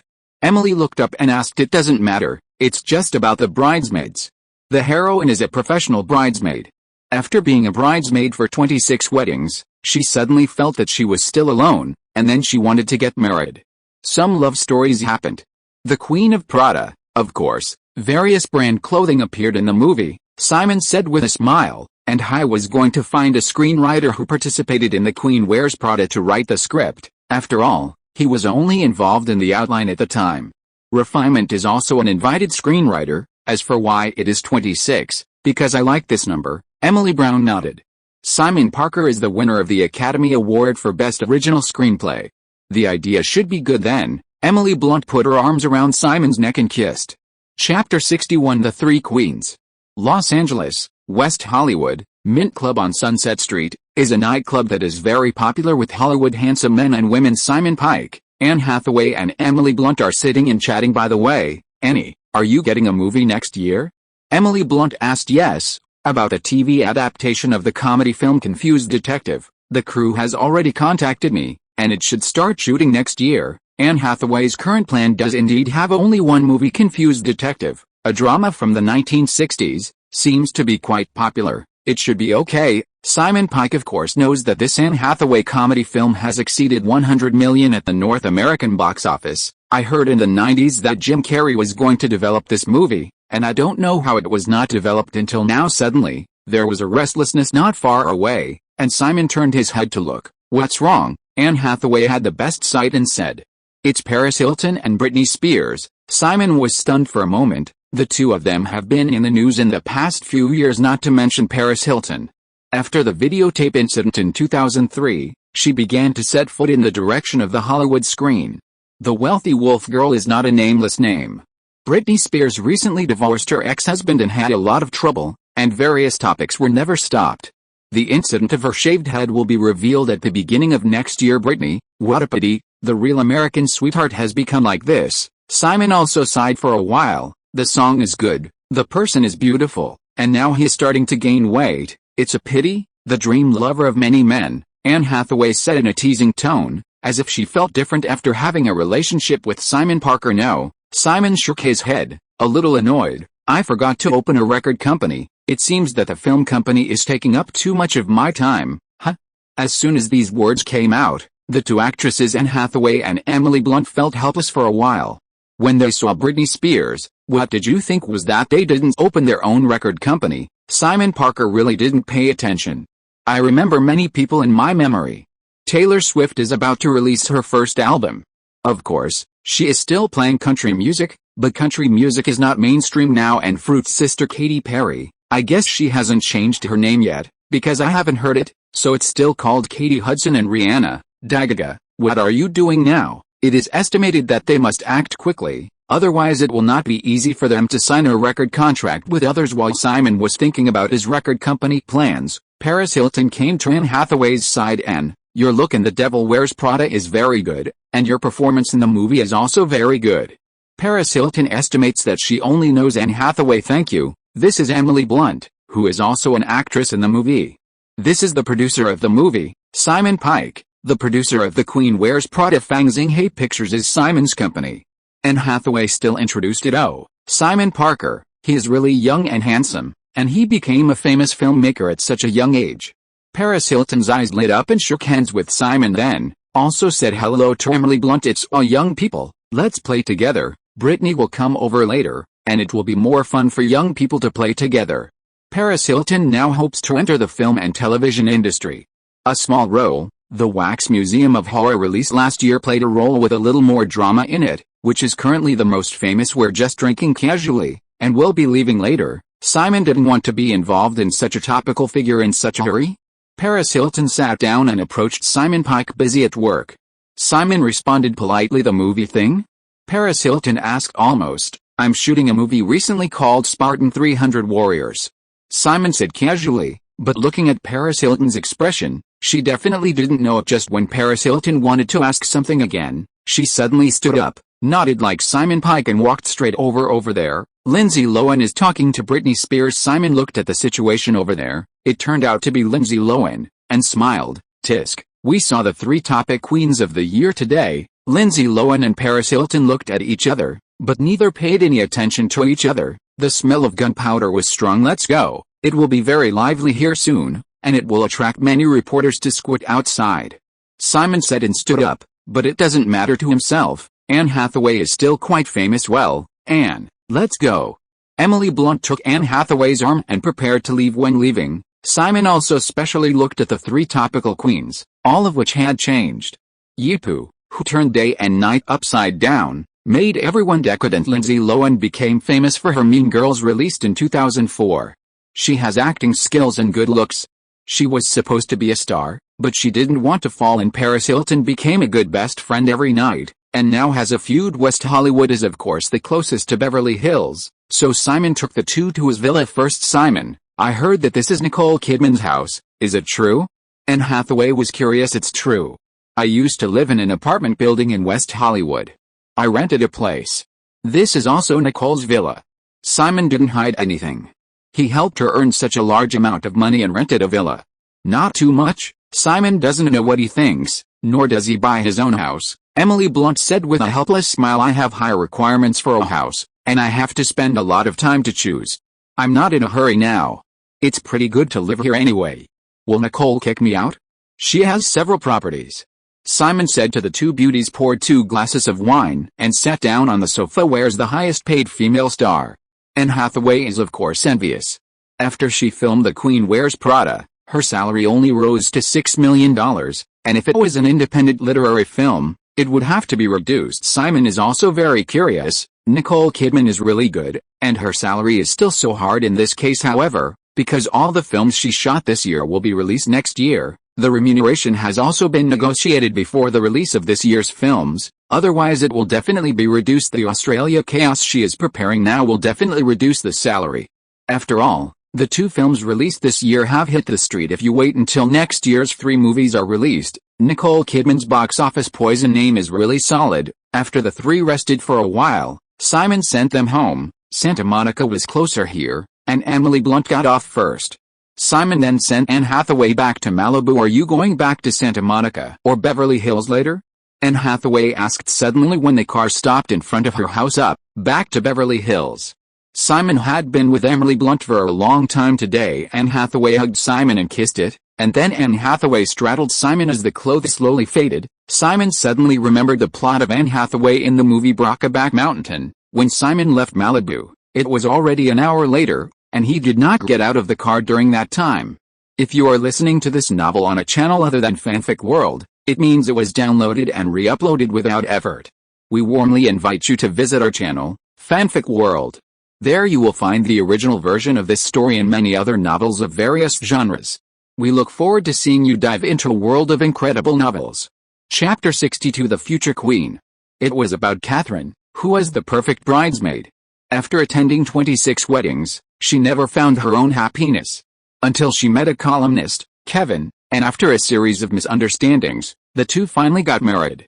The story of the family, Simon said of the creative synopsis titled 26 Dresses, sitting opposite is Ms. Elaine McKenna, who participated in the adaptation of The Devil Wears Prada. Well, it's a bit like the story of Wedding Australian, but we can't imitate too much. We should also describe the life of professional bridesmaid Catherine, adding some things like the contradiction between family and love. Of course, also in terms of fashion something stands out. After Simon finished speaking his thoughts, he had a rough creative outline anyway, and the specific improvement work would be handed over to Ellen McKenna. Elaine McKenna nodded.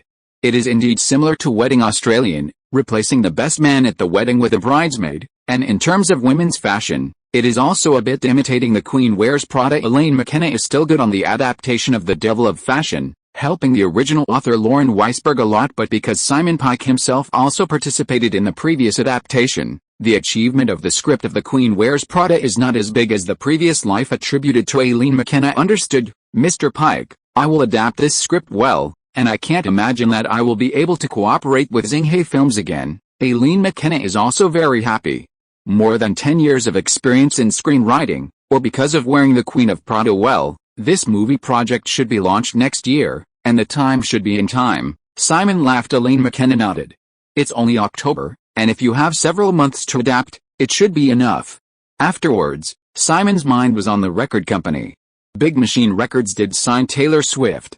In May, a single was released, which received little response. It seems that the first album of the same name is about to be released. At the end of the month, only 39,000 copies were sold in the first week, and the word of mouth fermented in the later period. Finally, the sales volume certified by the Recording Association was 5 platinum, 1 platinum and 1 million. The Big Machine Record Company, which was just established last year, is very small and has no money.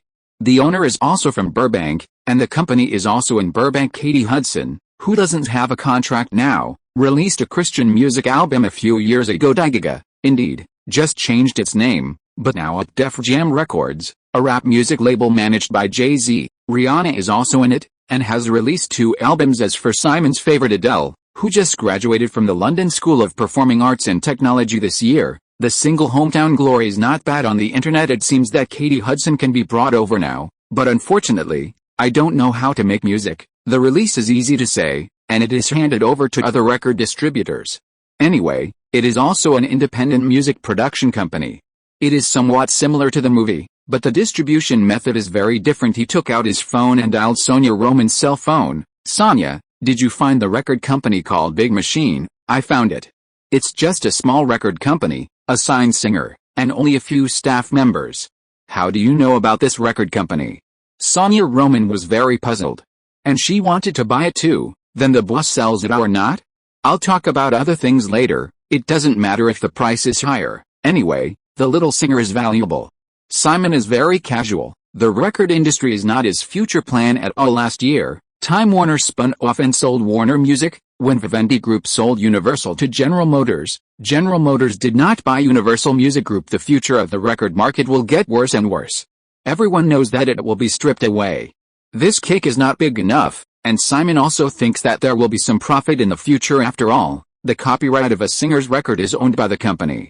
Michael Jackson hoped to take the opportunity to break this situation. Last year's second rape case took more than half a year to be concluded. Sony wanted the shares of the music copyright company in his hands and targeted him, but the big reason was because Michael Jackson wanted to challenge the rules of the record industry. How could the giants tolerate the cake being divided? The singer of Big Machine Records will release his first album at the end of the month, so he must hope to wait. but the little singer plays country music, I don't think there's any need to invest. Of course Sonia Roman thought persuade Simon to persuade him to do a good job in a film company. I think it's not bad, country music can also sell well. Simon didn't actually insist too much, but it was mildew, and his influence after becoming famous in the future was too great. Simon, I know a music producer who has won the Grammy Production Award. Would you like to invest and he will manage the company? Sonia Roman really didn't want Simon to think about setting up a record company now. That's okay, we'll have a good chat then, but, for Big Machine Records, I want to spend more money. How much does it cost to release an album now? A new album costs $200,000 to this guy. Do they have the money to do publicity? No, it's all about their looks when they send it to the radio. They don't have money to advertise, and the singer's packaging and marketing have no money. Simon said a lot, which means that Big Machines are short of money now. Well, the boss of Big Machine used to be a small producer of Universal Music's Nashville branch. It is estimated that the little girl who is optimistic about this country music has formed a music studio. If the music company comes out with an album, leave it to me, and the record company will help you set it up. Sonia Roman doesn't have to worry about Zinghe Pictures now. After all, there is a professional Nina Jacobson taking care of it. By the way, after the success, changing the name of the Big Machine is too ugly. In the future, my record company will be called Zinction Records. What is Simon's dream? The Sea of Stars. With the Sea of Stars and the stars, it is very good. Do you want to go to the UK and trick Adele into his own company first? Could the producer Sonia Roman knew attract Adele? In a week, Sonia Roman had everything done. Big Machine Records sold a sky-high price of $1.25 million with only one singer's contract. The important thing is that the singer's first album has not been released, because Big Machines are too poor. Burbank, the office of the Big Machine Records, is disorganized. A random house is rented as the workplace, and a few staff members are listless. The company is sold. Thank you, Mr. Pike. If you can, please keep these staff. They are all very professional talents. Taylor Swift is also a country singer I like. Although she is only 17 years old, she can arrange music herself, write songs, and ask a professional to train your singing skills. It will be good. Scott Pichetto looked excited. This deal was too good. Simon nodded. This guy is definitely a businessman, as fine as a monkey. After Scott Pichetto left contentedly, Sonia Roman brought in music producer Valentino Gallo, who had worked with pop country singer Faith Hill. Valentino, have you seen that Taylor Swift? Simon has been with this guy for a week, and his focus is mainly pop music. Yes, she did write that album herself, and the songs are not bad, but you know the situation of country music? Valentino Gallo smiled. Don't worry, you'll be going the country pop route, won't you? Like Faith Hill. Simon doesn't care. Many people do think country music is dirty, not as good as other rock, pop, jazz, etc. Valentino Gallo nodded and said, I have a few friends in this area, and I will ask them for help when the time comes. Well, I went to see that Taylor Swift, and I heard that she was not very happy. It's probably because she was sold, Simon said helplessly. The most important thing now is the release of her album. Simon, they basically don't have any publicity resources. Valentino Gallo was also helpless. Don't worry, the follow-up funds will come soon. Zinction Records, how can it be such a small record company? Simon plans to move the record company to New York at that time. That is the capital of music. Okay, I understand, it's easy to do if you have the money. Valentino Gallo said, looking at Sonia Roman. The other party also looked helpless. The boss's money. Chapter 63. Taylor Swift is 17 years old and will soon be 18. The long-awaited album is finally about to be released, but the company is suddenly sold to someone else. Will the new boss love country music? Will he support himself to continue doing country music? Taylor Swift is in a bad mood sitting in the office with her mother, Andrea Swift. Mom, what about our album? Can it still be released? Taylor Swift was very worried. It should be. You are the only singer in this company. You must be optimistic about spending so much money to acquire it. Andrea Swift thought very clearly. Suddenly pushed away. Simon Pike and Sonia Roman came in together. Andrea, Tyler, this is Mr. Simon Pike. Sonia Roman introduced Mr. Pike. The mother and daughter, of course, asked first Taylor Swift, I heard that you are not happy. Why? Star Records is much better than a Big Machine, and we will meet your request. Simon is very kind. There is no need for the little girl to be angry, isn't it? Taylor Swift is indeed very tall, but it is still not as grand as the future. And the little curly hair is very cute. Taylor wasn't angry, just worried about the album, Andrea Swift explained. Valentino Gallo, who worked with Faith Hill before, is now the president of Star Records. He said, "Your album has no publicity." Simon asked while sitting on the sofa, "I'm confident that as long as a lot of people hear my song, they'll like it, if it's publicity, because of the company." Taylor Swift lowered her voice. Andrea Swift saw that Simon seemed to be very talkative, and said, "The company has just been established, there are insufficient staff, insufficient funds, the producers who make records, and the lyricists are still friends who used to know Taylor in Nashville. As for the publicity, now Tyler and I are going to send the CDs to the stations we know and try our luck, so that's the way it is." Simon nodded, "And it's hard to make independent records. You wrote all the songs on the album yourself." Simon approached Taylor Swift for some inquiries. "I composed my own music. I used to write a lot of songs. I wrote it every day after school. I prepared this album very seriously." Taylor Swift looked serious. "Sure enough," Simon nodded, and then said, "Like me, I also write the script myself. You are also very talented. The Devil Wears Prada is very beautiful, and I will help you write songs for your movies in the future." Taylor Swift said quickly, cough cough. Sonia Roman and Andrea Swift were almost amused, and coughed twice on purpose. Simon didn't care, and nodded deliberately. "Then thank you, I will let you write songs at that time. My movies are very popular, my songs will definitely be popular in the future." Taylor Swift was not convinced. "That's good," Simon smiled, a confident guy. "Mrs. Swift, Star Records is not a big machine now. I am very optimistic about little Taylor. In the future, Taylor can write songs and records with peace of mind, and I will find professional people to carry out the promotion. After all, the newcomer, it doesn't cost much either." "That's good. Taylor doesn't have to worry about the album. Andrea Swift can also be relieved. The young boss does seem to be very optimistic about Taylor. Can the company hire my partners? They're really musically talented." Taylor Swift begged. "Well, this should be no problem. The company is planning to expand and will sign new singers. There is a shortage of talents in all aspects. You are the first album to be released by the company, and the reputation of the company will be built. Do you have any confidence?" "Yes." Taylor Swift clenched her fists. "Okay, let's go. I'll take you to meet another signed singer. She is as talented as the two of us. She also writes lyrics by herself. She likes gospel music." Simon said, and took little Taylor out to another office. Little Taylor ran out with Simon, leaving Andrea Swift and Sonia Roman dumbfounded. "That, Sonia, that's what Mr. Pike has always been like? Andrea Swift doesn't think this is like a movie company boss. Is this all young bosses, Andrea?" Simon is only 24 years old this year. It is estimated that Taylor is very active, and he is in a better mood. He deals with some older people every day. Taylor is very innocent at his age. Come on. Sonia Roman doesn't understand either. The usual Simon is usually very serious, and his emotions are rarely shown on his face. Simon took Taylor Swift to meet the Fruit's sister, Katie Hudson. 22-year-old Katie Hudson was also keen to release an album, and of course signed on with the promise of Valentino Gallo and Simon. "Come on, Katie, introduce a colleague you know," Simon said, introducing Taylor Swift to her. "Katie, my name is Taylor Swift and I'm 17. Hello Taylor, I'm Katie Hudson, you are so young." Katie Hudson already knew that Taylor Swift's album had been recorded and was about to be released. Envy, although at the age of 16, he released a Christian record with the help of Red Mountain Records, but the response was not great. Started learning to write songs at age 19 under the direction of producer Green Ballard. Grammy Award-nominated music production team, Matrix, even planned to record their own album and invited Katie to be one of the team's 2 lead singers, but the project was ultimately shelved. "Katie, you can communicate more in the future. When you're ready, your album can be released."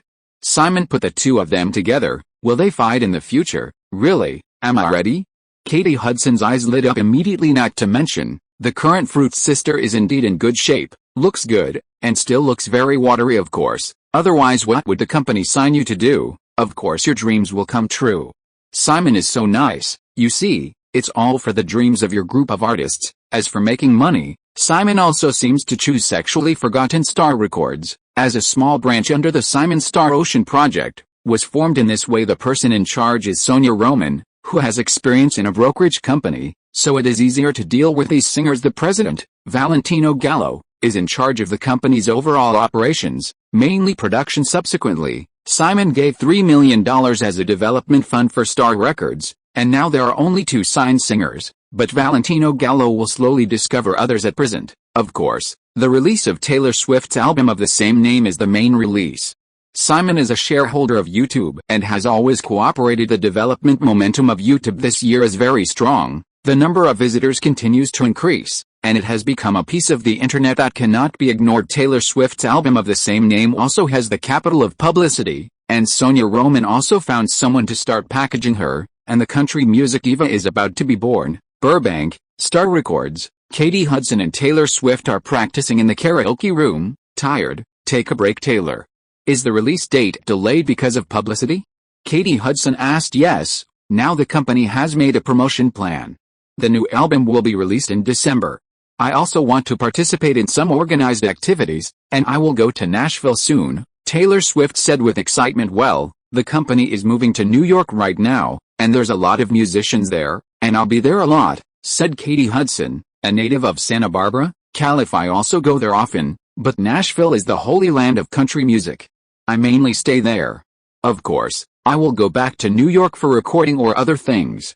Taylor Swift has mainly lived in Nashville in recent years. Well, the company also plans to release an album for me next year, and the single will be released first.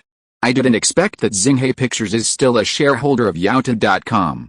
I heard that Yahoo.com is worth a lot of money now.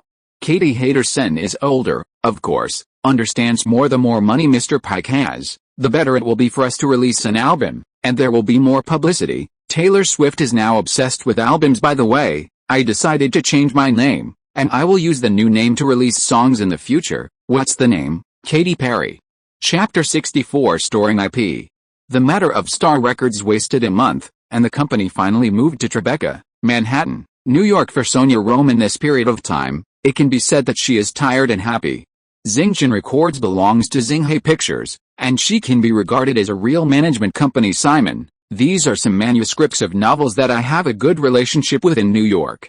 I am going to give them to Nina, who is going to the meeting with 20th Century Fox in Century City. Sonia Roman said and handed Simon several manuscripts of the novel. Well, let me see, many producers and film companies will get the manuscripts of some novels before they are published. After all, the publication of novels also needs to be promoted.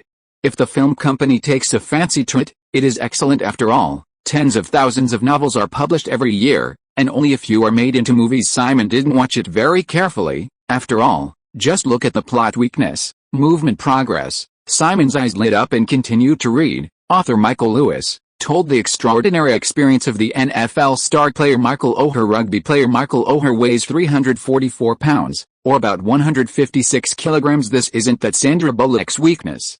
Sonia, we Xinhai Pictures want the film adaptation rights of this weakness. Game progress, I can't let it go.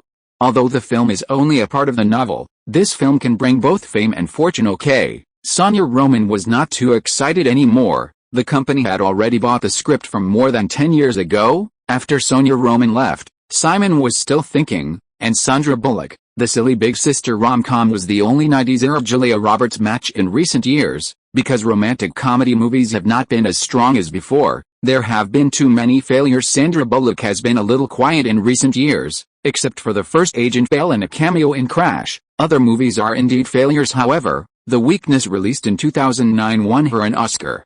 And The Fake Marriage, released in the same year, was also very good at the box office. The original heroine of the two films was Julia Roberts.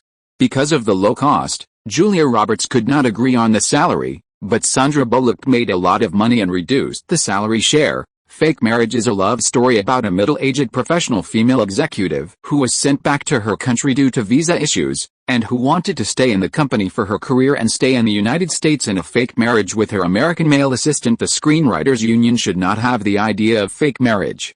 After all, this is an original script in the future. As for whether the screenwriter has an idea in his head now, it doesn't matter. Even if the Screenwriters Guild is registered, Xinhai Pictures will buy it back. In the evening, when Simon returned to Beverly Hills, he picked up Blake Lively, who was back in Los Angeles. The drama project of Gossip Girl is about to start, and Blake Lively is the default heroine. On the sofa, Blake Lively leaned against Simon's arms, stared at the TV, and asked, "Simon, Gossip Girl has two heroines, and one more. Are you going to pass the audition already?" Do you know that I met a girl when I was in the set of Wedding Australian? She was 20 years old at the time. We worked together for a week. She was a good person. I think she is very different, have a belief, not very like someone in the entertainment industry. It's rare. Simon was talking about the first person who became a friend of her own, Jennifer Smith, who was originally going to be signed by Sonia Roman-Hers, and was later transferred to Sonia Roman's high school classmate and friend Susan White by AC agency. So, Simon asked Susan White to sign her. Although she didn't have any good resources, she could finally play small roles in some movies and TV. Blake Lively and Jennifer Smith are the Queen S and Queen B in Gossip Girl. Well, isn't she beautiful then? Blake Lively thought, and he must find a chance to get to know him first. Anyway, under the banner of his agent Susan White it's okay, otherwise how can you be Queen B in the show? Simon said and kissed Blake Lively on the mouth. Oh, so you only dated for a week? You didn't see her after that? Blake Lively asked. What kind of relationship? Friend, is the kind of friend who works together. It's a bit like a traditional Catholic family. Simon may be his own delusion. The first friend always thinks of her in the best. That's the same as me. I went to a Catholic school too. Blake Lively said while propping up on Simon. The two people who embraced each other slowly warmed up, and then before Simon moved further, Blake Lively said a little embarrassedly, "Simon, it's not very convenient these days."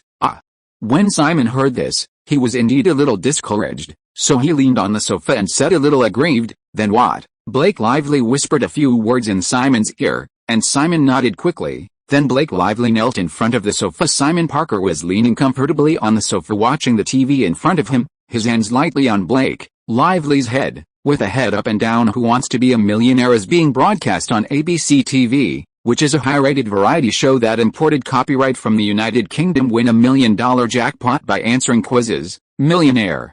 Simon's mind suddenly popped out of the movie Slumdog Millionaire, filmed in India. Such a good movie. Best Picture Oscar. Almost forgot. The script seems to be based on an Indian novel. After a while, Blake Lively stood up, wiped his mouth, and said, "Why did you seem so excited just now?"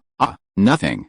Simon said with a smile, thinking of a good script again, and his heart was really excited. "I'm going to take a shower first, rest early at night," Blake Lively said, and went straight to the bathroom. 3 days later, Xinhai Pictures, in Simon's office assistant Martha Cosby came in to report, "Boss, we have registered the idea of the script Fake Marriage with the Screenwriters Guild." Very good. Simon was very satisfied. That is, he was indeed an original, and immediately asked, "Has the Screenwriters Guild registered for a script idea like Millionaire?" "There is one. It's a screenplay adapted by Simon Beaufoy, the screenwriter of the movie The Six Heroes of the Light Pig, through the work QA by the Indian writer Vikas Svalip, and it's called The Hundreds of the Slums. Millionaire, registered in June this year, and Mr. Simon Beaufoy made 3 trips to India," explained Martha Cosby. The Six Heroes of the Light Pig is a very successful R-rated comedy film released in 1997, informed Nina. "We want the script of the Slumdog Millionaire." Simon likes this kind of low-cost movie with good reputation and box office. Chapter 65. Get what you want. I wish everyone good health. Nina Jacobson, president of Xinhai Pictures, looked at the script or creative outline recently collected by the company. He's Coming Tonight has been renamed Hancock the Superman. Slumdog Millionaire, 26 Dresses is being written by screenwriters. Film rights to the novel Weakness, Progress and Movement, the creative outline of Fake Marriage, the film adaptation rights of the novels of the Mouse series. The Curious Case of Benjamin Button is in the early stages of preparation. Preparations for the TV adaptation of Gossip Girl novel, 7 movies in storage, and 1 TV ready. Ms. Jacobson, this 26 Dresses should be prepared as soon as possible. After the screenwriter has revised the script, the shooting plan will be launched as soon as possible. Next year, the company's 2 films will be released in the summer. Mr. Parker hopes that at least next year will be released. "Show a movie," said Nina Jacobson's assistant. "I know, but our company is preparing for the big project The Curious Case of Benjamin Button, and the follow-up revenue of The Devil Wears Prada will take time to arrive.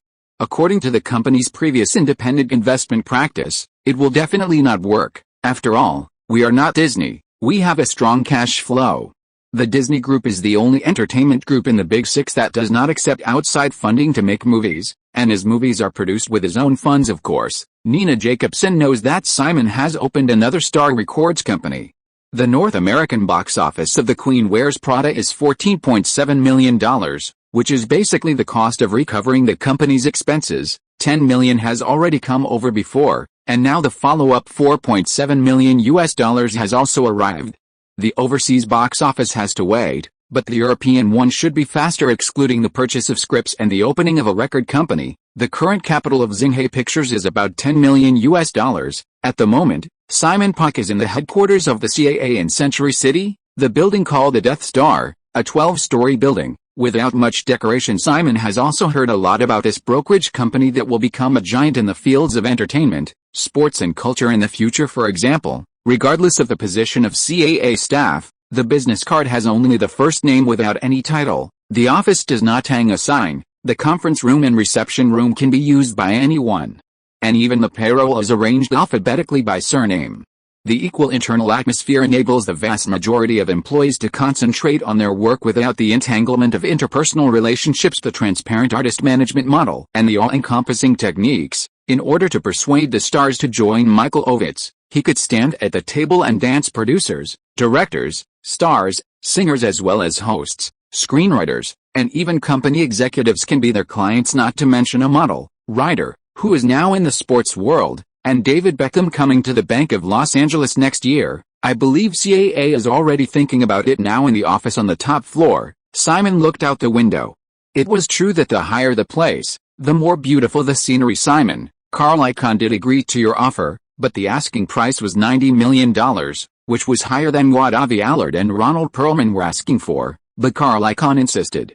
Brian Lord almost searched for the group of creditors represented by Carl Icahn to persuade him, but fortunately, Carl Icahn himself has no patience with Marvel Entertainment. After all, things that he cannot control promise him, it's $90 million. Simon doesn't want to waste any more time. Avi Allard's 15% is $50 million, Ronald Perlman's 18% is $60 million, and now Carl Icahn, the 25.5% stake represented, is $90 million, which is indeed a lot more expensive. He still has conditions. You can't enter Marvel Entertainment until your payment is complete. Brian Lord continued. I'm worried that Isaac Perlmutter will be squeezed out by me, and now Marvel can make Iron Man with peace of mind? Simon smiled, but he didn't care much, for fear that he had no money. However, he said that the time can be extended for 3 months. You can pay the funds in March next year, and the 25.5 shares are still yours, Brian Lord continued. Indeed, not only for his support, the current chairman, Isaac Perlmutter, has explained that it could also give Simon a little more time to raise funds. Simon nodded. He really didn't need an extension. Yahoo had already been spotted by Google, and they all started to contact him. Simon, as a seed investor, gave his opinion that he would try his best to gain profits. Yahoo's traffic is too large, so don't worry about Google's low bid. According to the standard of $1.68 billion in the previous life, Simon's direct suggestion is the standard of $2 billion.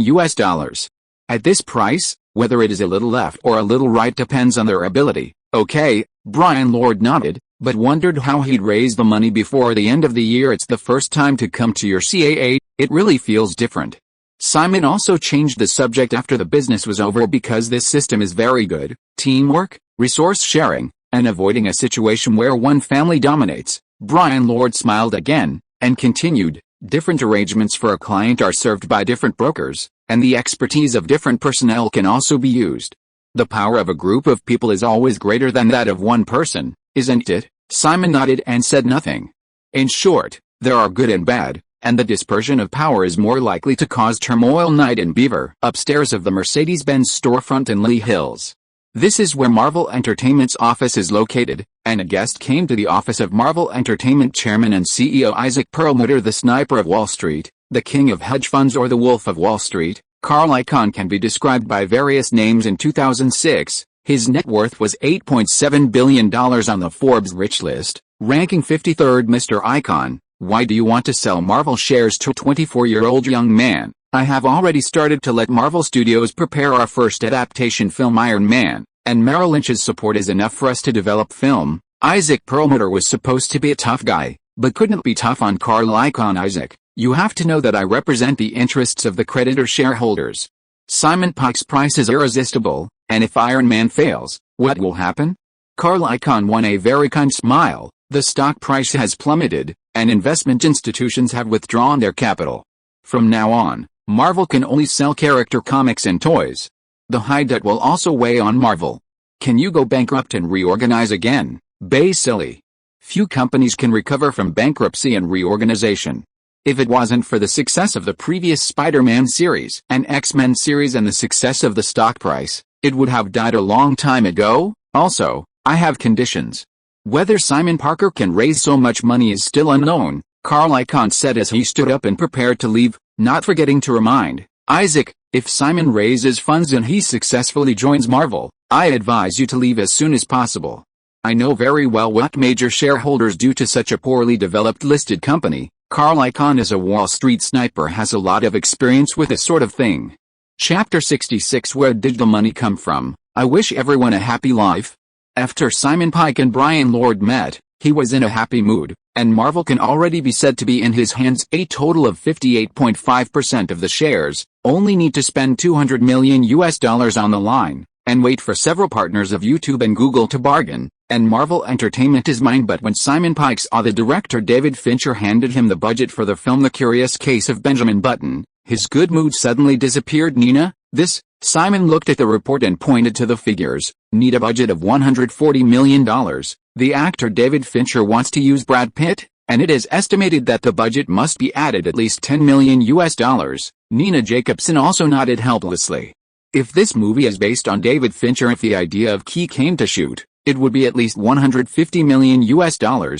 In terms of special effects in movies, David Fincher is very much in pursuit of perfection and has grown up in reverse. Now they are still studying how to perfectly present the image of Benjamin Button as a child and old age. Listening to Nina Jacobson's various remarks, Simon leaned back in his chair and felt that the cost of the film was too high. What the audience wants to see is the handsome Brad Pitt. Brad Pitt, who has been starring in this movie for a long time, just contributed his voice. How much is this movie at the box office? It's only over $120 million in North America and $200 million overseas, so the cost is just over $150 million. This is because Pitt reduced his remuneration in exchange for box office revenue, making his film $28 million. Nina, contact Relativity Entertainment, Legendary Entertainment, Roadshow Pictures, and then contact with several major distributors. We Xinghai Pictures have no money to develop this movie, so let's be responsible for the production. Simon needs a lot of cash next year, when the time comes. Except for Iron Man, which will be produced because of Merrill's loan, the rest of the blockbusters are expected to give way. The investment of over 100 million yuan is still not a complete commercial film. It is not worth it. I understand that David Fincher, Brad Pitt, and you as a producer and screenwriter will attract several major distributors to support us, Nina Jacobson said with some confidence. Brad Pitt's current salary is $20 million, and he actually only appears in this film for about half the time. Let's look at other male star candidates. Simon said this. Yes. Nina Jacobson suddenly understood something, and I believe that David Fincher will not insist on using it. For such a blockbuster, the producer's right to speak in the selection of the leading actor is unshakable. Moreover, Simon is more concerned about the box office of the movie. Brad Pitt's box office results are not very good.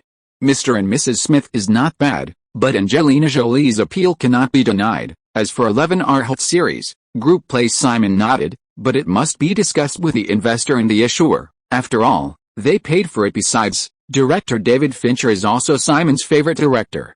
After this cooperation is pleasant, future cooperation will be more convenient. His opinion is also very important. By the way, Spartan 300 Warriors is about to be finalized, and then post-production, we have discussed with Fox. A movie trailer will be released in the next few days. Do you want to see it? Nina asked again. Oh, it's up to you to decide this kind of thing. Although I am a producer, I am inferior to others in many professional aspects.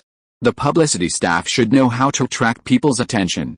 Simon smiled and said, Saint, the filming time of Bata 300 Warriors is indeed not long, and it can be closed in less than 2.5 months. Now Simon is also worried about the new movie, The Curious Case of Benjamin Button, but what he really cares about is Marvel Entertainment. Iron Man officially began preparations in June, and the protagonist Robert Downey Jr. also auditioned. Not surprisingly, the filming will start in March next year. The film will be closed in June, and it will be released in 2008. After post-production, everything was interrupted by Simon Parker, and the sale of Carl Icahn's equity made Isaac Perlmutter feel on pins and needles. After all, He was able to enter Marvel Entertainment at that time because of the game between the two investors, and the fisherman benefited. The 63-year-old Isaac Perlmutter sat at his desk with a gloomy face, and Marvel Entertainment COO David Macer sat opposite him with a helpless expression. Have the projects stopped?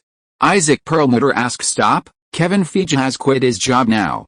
After all, if Xinhai Pictures joins Marvel Entertainment, no one will know what the outcome will be, and the negotiation with Paramount Pictures about film distribution has also ended. David Macer and Paramount were going to negotiate a distribution contract for 10 Marvel movies, and now I don't know if this first movie can be developed. What about The Incredible Hulk that we co-developed with Universal Pictures? What does Universal Pictures mean? Of course, Isaac Perlmutter knew about the Marvel Inc. universe, The Incredible Hulk and The Incredible Hulk. Iron Man is a movie series, and it didn't stop there. After all, we are only responsible for the creativity of Marvel, and Universal is responsible for the investment and distribution. They don't need to care about other things, and their ideas are just to change too many human factors in Hulk. The name is Hulk too, the magical Hulk. David Macer said slowly. After all, the independent film distribution rights of Hulk are in Universal's hands, and Marvel just took back the production. It's just the right, and the development contract for this part has been signed. Produced by Marvel Entertainment. Yes, movies can generally increase the popularity of Marvel Entertainment. Where on earth will Simon Pike raise such a huge capital flow of $200 million? Isaac Perlmutter really can't figure it out. Although The Queen Wears Prada has now passed 3 at the global box office, $100 million, but it is impossible for him to make so much money. This movie is not his reliance, and the other 2 movies of Xinhai films that are going to be released next year have also been mortgaged to bank loans. I don't know where Simon Pike raised funds.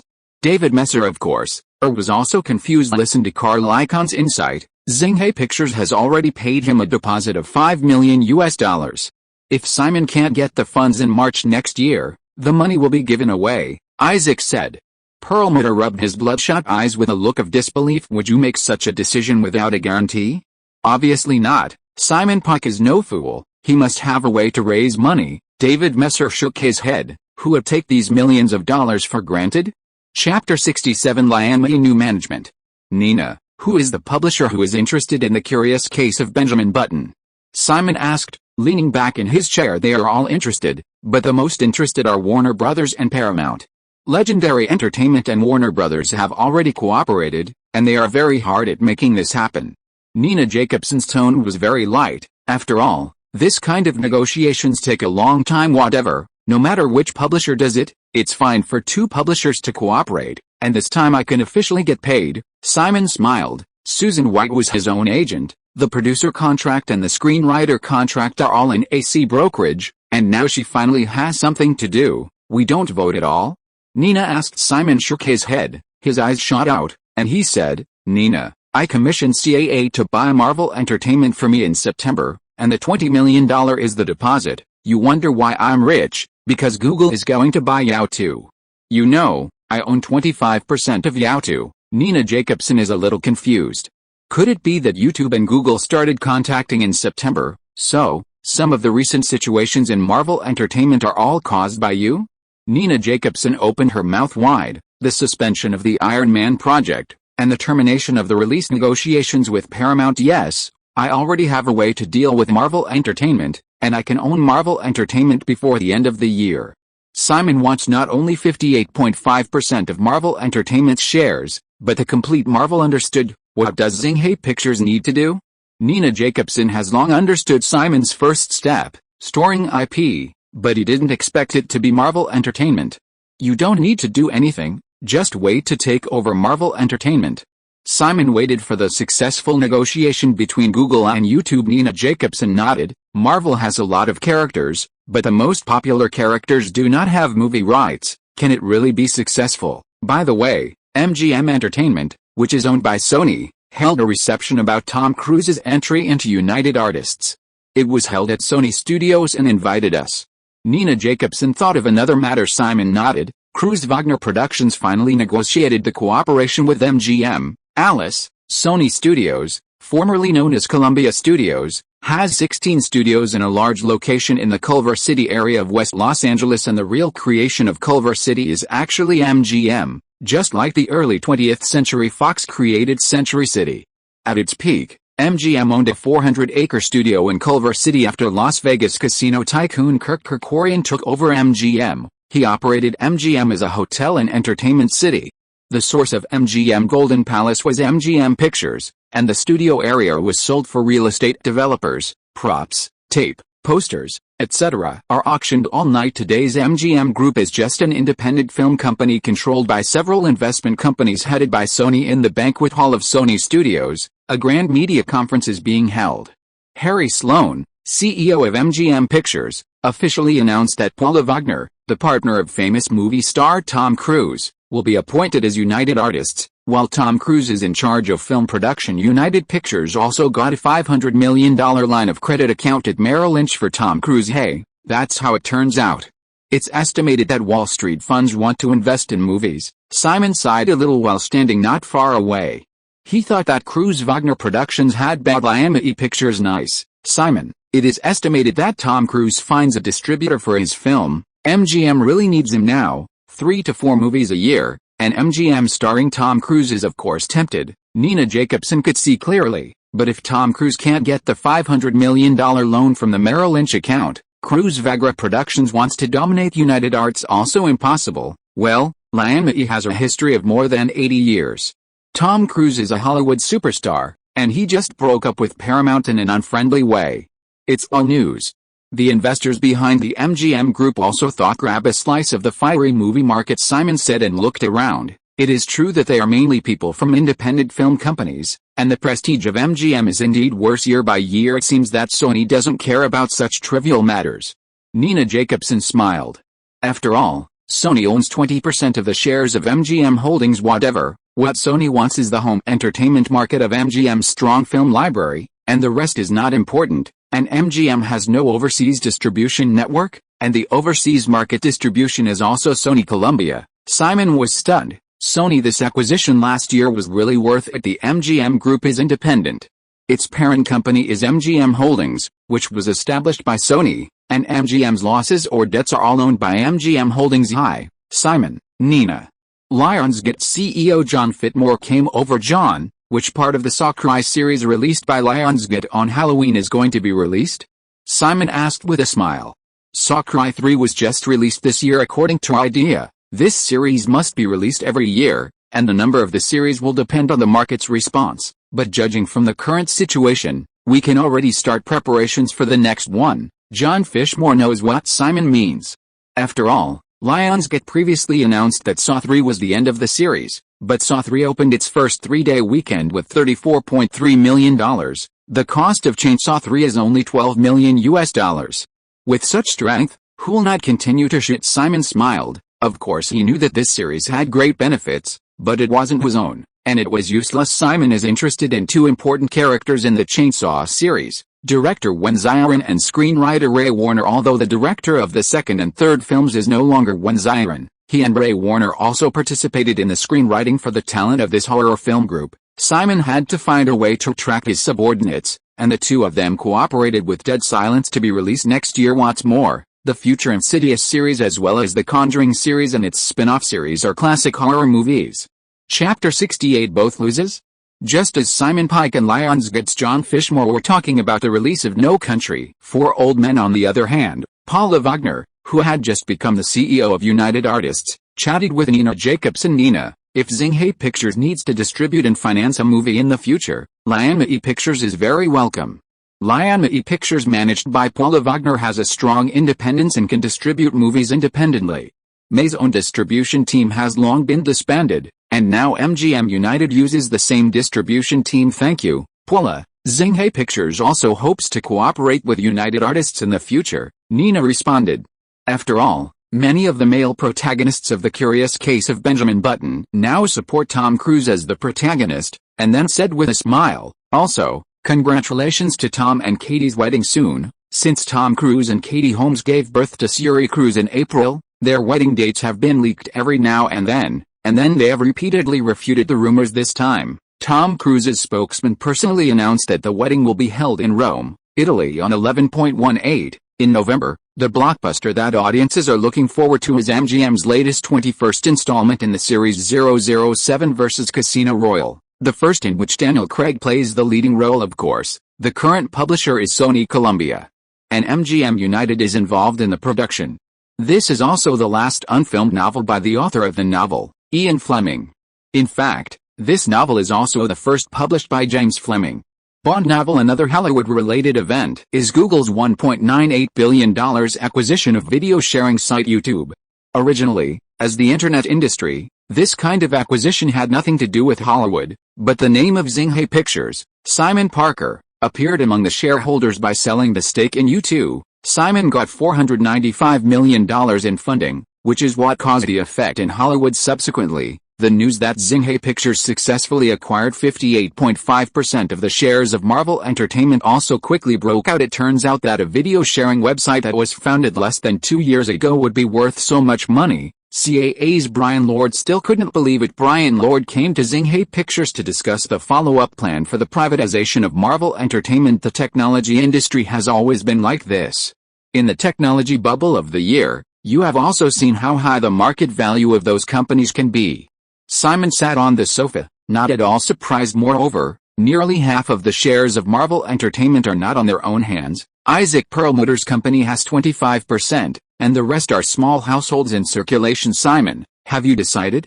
Brian Lord laughed. Of course, I can afford the losses necessary to get Isaac Perlmutter's shares. Simon paid Carl Icahn $90 million, Avi Allard $50 million, Luo $60 million for Nader Perlman, a full $200 million. Okay, it's time to go to the headquarters of Marvel Entertainment. It's time for a showdown, and I don't want to lose both. But as you can see, Isaac Perlmutter is still dying at this time, Simon said. He stood up and straightened his suit. Simon Pike took his assistants, lawyers and a team of consultants straight to the upstairs headquarters of Marvel Entertainment at the Mercedes-Benz Center in Beverly Hills. The acquisition of Marvel Entertainment is also a big deal in Hollywood. And of course there will be reporters hanging around. Simon Pike, who was sitting in a daze in the car, was gently patted by assistant Laura Collins. Boss, it's here. Well, Simon Pike looked at the car sales center, where Marvel Entertainment would be its own from now on. A shareholders meeting of Marvel Entertainment. Simon Pike is here for the remaining shares of Marvel Entertainment. There is actually only one opponent, the second largest shareholder, Isaac Perlmutter, who holds the equity of Marvel Entertainment. 14. Young Simon Pike sits at the top, because he is already the chairman of Marvel Entertainment, and there are large and small shareholders of Marvel Entertainment on both sides. I am going to take Marvel Entertainment private. So I hope you can sell all your shares to me and help me achieve this goal. I will buy your shares at $5 per share. Simon bought Avi Allard at the price they had previously bought, and they didn't suffer. After speaking, Simon Pike looked at Isaac Perlmutter, who was next to him, and smiled. Mr. Perlmutter, 25% of the shares are worth $83 million. Isaac Perlmutter shook his head calmly and said, I love Marvel, and at your price, I won't sell it. Simon nodded. The subtext was that the price was too low, and the small shareholders who had just moved around were quiet. Alice, Simon sighed. Greed is indeed the original sin. My lawyer is outside. It's better for everyone to sell as soon as possible. Simon's voice was flat. Next, I'll sell Toy Biz and spin it off Marvel. Isaac Perlmutter shuddered when he heard that Toy Biz was founded by himself and Avi Allard, and got half of the shares after merging with Marvel Entertainment. Simon, do you know that Marvel's main income now is the sales of Toy Biz toys? Isaac Perlmutter. He stared at Simon Pike. Without Toy Biz, Marvel's market value is estimated to have dropped by half. So what? Does Marvel Entertainment rely on a toy company to rise up to the level of Hasbro and Mattel? Simon glanced at the Jewish man in front of him, taking advantage of Marvel's bankruptcy and reorganization to use a toy company to merge Marvel. Earn enough now. Marvel Entertainment's current situation is not good. If Simon Pike has to sell Toy Biz, unless Isaac Perlmutter can get the support of most of the minority shareholders in terms of price, these small shareholders can of course advance and retreat with Isaac Perlmutter. But if Toy Biz is sold, which is currently a high-quality asset of Marvel Entertainment, then Marvel's market value will immediately drop a lot. After all, Toy Biz has toy licenses for many of Marvel's characters. I have already discussed the sale price with Hasbro. At that time, the value of Marvel's shares will be determined by the market. Simon did not let Marvel Entertainment's business and toy production be too large. Besides, how can a small Toy Biz satisfy Marvel in the future? Of course, Marvel's authorization must be fully expanded. Simon, you own 58.5% of the shares of Marvel Entertainment. If you do this, you will lose the most. Isaac Perlmutter did not expect Simon to act in such a direct and rude way. Really? Because I also love Marvel, and I don't want to see Marvel go further and further down the wrong path. Simon smiled, his eyes swept over the minority shareholders, and now they should all choose to cash out as soon as possible. Simon stood up after speaking. Think about it, everyone, I'll go first. If you are listening to this novel on a channel other than Fanfic World, it means it was downloaded and re-uploaded without effort. We warmly invite you to visit our channel, Fanfic World. There you will find the original version of this story and many other novels of various genres. We look forward to seeing you dive into a world of incredible novels. Chapter 69: The Power of Capital. Xinghai Pictures. Simon Pike is now sitting with Kevin Feige, the head of Marvel Studios, which is part of Marvel Entertainment. Iron Man is really desperate. Simon suddenly thought of thanking Isaac Perlmutter after listening to Kevin Feige's report, because if it weren't for his obstruction, if the idea of creative officer Avi Allard and operating officer David Messer was thought, Iron Man should have been released. Director Jon Favreau and starring Robert Downey Jr. are indeed a very cheap combination. I heard that you have also been in contact with Tom Cruise and Nicolas Cage? Simon asked. Yes, but their salary is too high. Marvel doesn't have that much money. Merrill's first loan is only $225 million. We want to recover the character copyright, and we are also responsible for the operation of Marvel and the budget of Iron Man. No more than $160 million. Kevin Feige explained honestly. The Marvel Universe plan you proposed is very good. The Avengers plan is very feasible. I have read the plan and I support it, but you should buy back the entire copyright of Universal's Hulk. The distribution rights are left to them, and there will be too many constraints for us to make single-person movies in the future. Simon still couldn't stop it. After all, it was negotiated with Universal last year, and the film adaptation rights of Iron Man were also bought from Universal. When I came back, I was still at New Line Cinema and 20th Century Fox for a while. Kevin Feige did not expect that the new boss would be so supportive, explaining, "The Hulk is also an insurance." When Universal was shooting The Incredible Hulk in 2003, some ideas were not realized. Universal developed the Hulk, and the actor was also looking for Edward Norton, who had an idea back then. Insurance, yes, because Marvel is very poor, so Iron Man uses cheap directors and starring. Universal is rich. Hulk can use some famous movie stars. As long as one succeeds, how can Marvel still have a lot of influence? Simon can of course understand Marvel's mood. After all, if Universal Pictures' Hulk is successful, Marvel can still continue to sell toys, comics, etc. These character derivatives. Robert Downey Jr. How did you feel about auditioning? Very good, but his past is really bad. We are still worried that he will continue to take drugs and enter a drug rehab center. Kevin Feige is also very helpless. Although Robert Downey Jr. promised, the salary is also very low, but his past repeated history. Alice. Iron Man continues to prepare. I will give you a more detailed plan for the Avengers universe in a few days. There will be many ideas in it. The budget will be done according to your previous plans. In the future, Marvel Entertainment will be reorganized, and Marvel Pictures will be directly become a sub-brand of Xinghai Pictures and is responsible for the production of Marvel movies. Marvel Entertainment is responsible for the company's comic publishing and toy licensing, and Xinghai Pictures is directly responsible for the promotion and distribution of the movie. Simon is going to take Marvel's The Toy Business is Sold, and Marvel Entertainment can control the head of Marvel Studios. No matter what it is, it has to serve the locomotive movie business. Okay, so what about Robert Downey Jr. as Iron Man? Kevin Feige's biggest concern: audition. If you think it's suitable, it can be him, but about a movie contract, you need to prepare properly. There are at least 3 Iron Man series, at least 3 or 4 Avengers series, and other hero-linked movies. There will also be Iron Man, and Robert Downey Jr. will sign at least 9 movie contracts with us, and these will be detailed in the plan that will be given to you. How could Simon Pike let Robert Downey Jr. alone in the future? Get paid more than everyone else. Xinghai Pictures is not Disney. There is such a strong peripheral market to sell toys. Of course, Marvel's income in its own hands cannot be compared with Disney's. When Kevin Feige left Simon Parker's office, he was a little confused. Can Simon make a plan in such a short time? It was a long time ago that he also had an idea similar to the Marvel Universe, so he acquired Marvel. After Simon Parker made a lot of money from the equity of U2, Xinghai Pictures finally got rid of the plight of lack of money. Now, you're a young billionaire, said Nicole Kidman, who has received a repayment of $10 million from Xinghai Pictures. plus more than $1 million in interest. Simon smiled.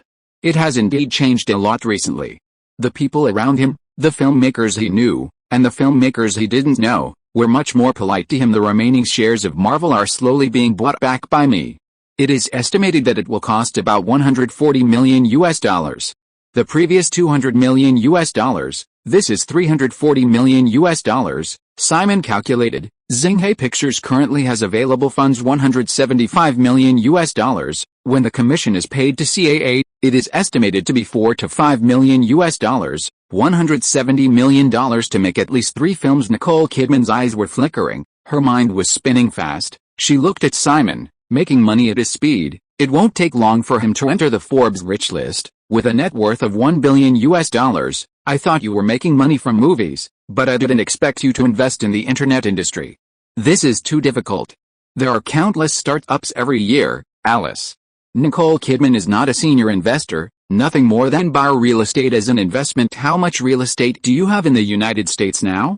Simon asked. Also, almost. Nicole Kidman stretched out one hand and 5 fingers. $50 million? Simon frowned. Where are they? A lot. California, New York, and Florida are the most in the 3 states, and the real estate has been very hot in recent years. I have always bought this kind of real estate. Nicole Kidman didn't hide anything. Anyway, now Simon Pike is richer than himself. Sell those houses that are not on the top rich area as soon as possible. The real estate industry is a bit scary right now. You should ask your manager to recover the money for you as soon as possible. Simon Pike is really good for Nicole Kidman, mainly because she is smart enough to ask and listen to what she should ask. After all, she did shorten the time of her rise, but the current situation. Nicole hesitated. Listen to me, even if it goes up, it won't go up much. Instead of worrying about the threat of overheating, it's better to get rid of it now. I've earned what I should earn, right? Simon didn't know when Nicole started buying real estate.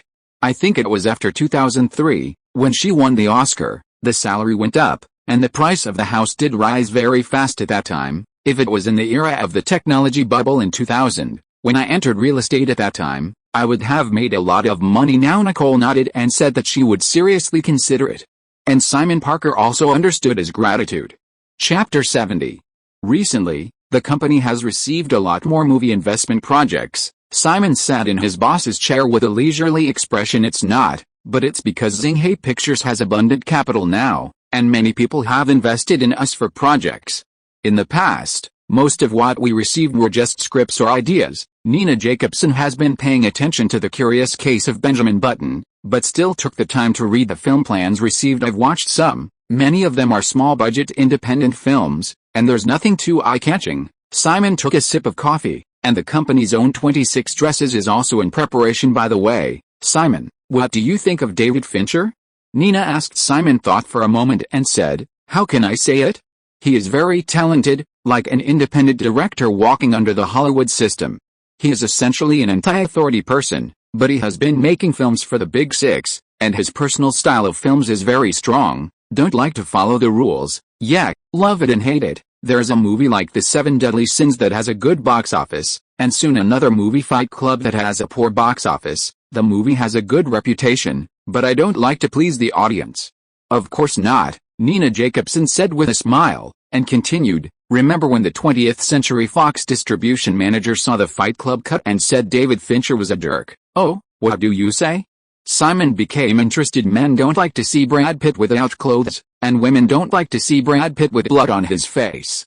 Nina remembered what the distribution manager had said. Oh, 7 Deadly Sins is indeed his pinnacle work, and later Edge Game and Thriller Space and Fight Club did make the studio lose money, won the word of mouth and lost the box office. No wonder. Simon Pike knew Fight Club should be profitable from the DVD market later, but it has been 5 years after the movie was released.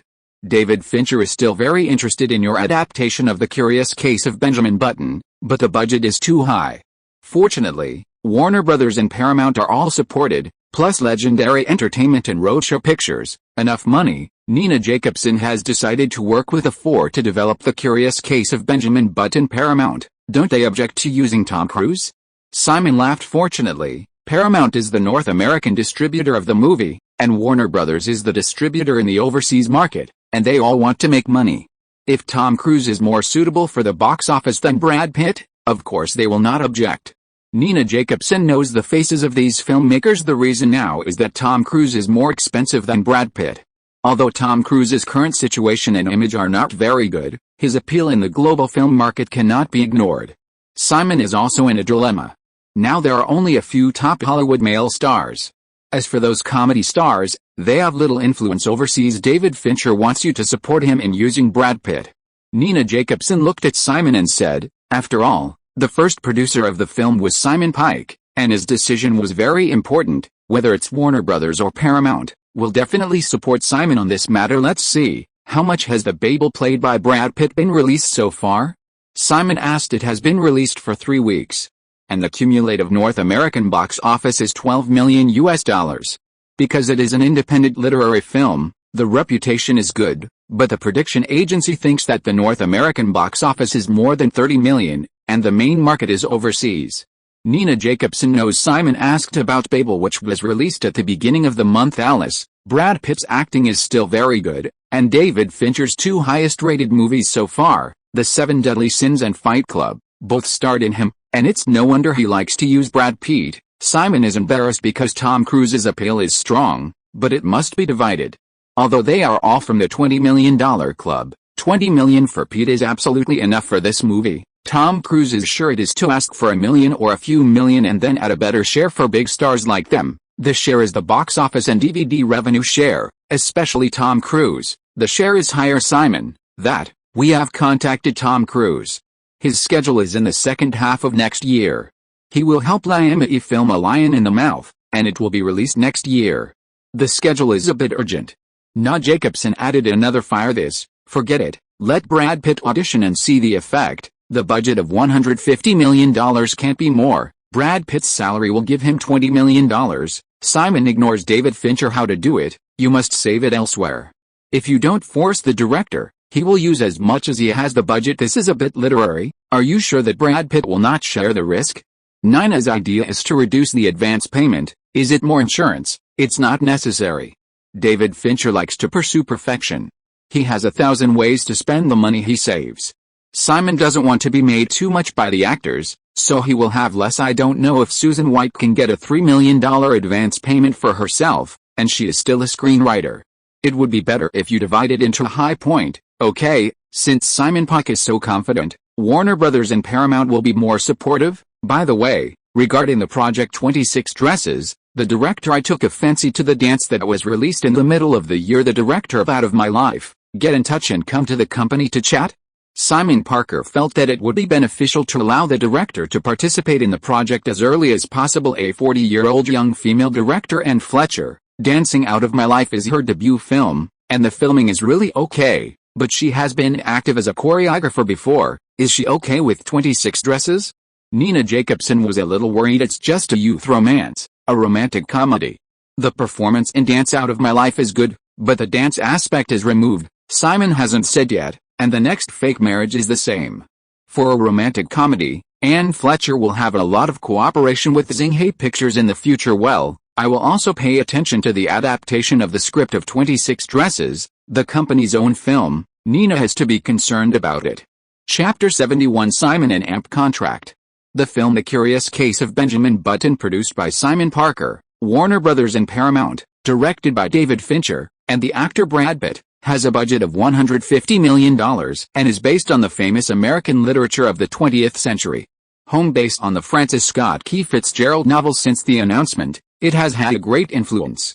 The highest budget of the film developed by Zinghe Film Industry was also the $65 million of Spartan 300 Warriors, and this time, The Curious Case of Benjamin Button has a budget of $150 million.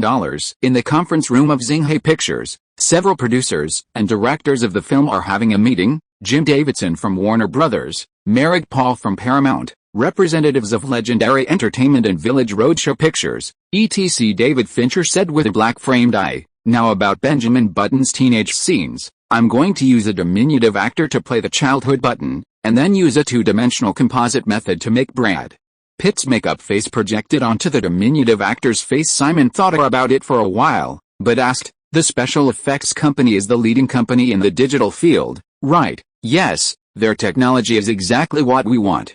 David Fincher nodded. Simon continued, But there is always a difference between the actor's head movement and Brad Pitt's movement, and this projection is difficult to synthesize between the two. So, another approach can be taken by the digital realm, where they make a separate computer-animated CG head, map Brad Pitt's expression onto the CG head, and then put the CG head on the neck of the short actor who played childhood Benjamin Button so that the head movement was Brad Pitt's expression. This is indeed more realistic and unified. Jim Davidson is still relatively familiar with special effects.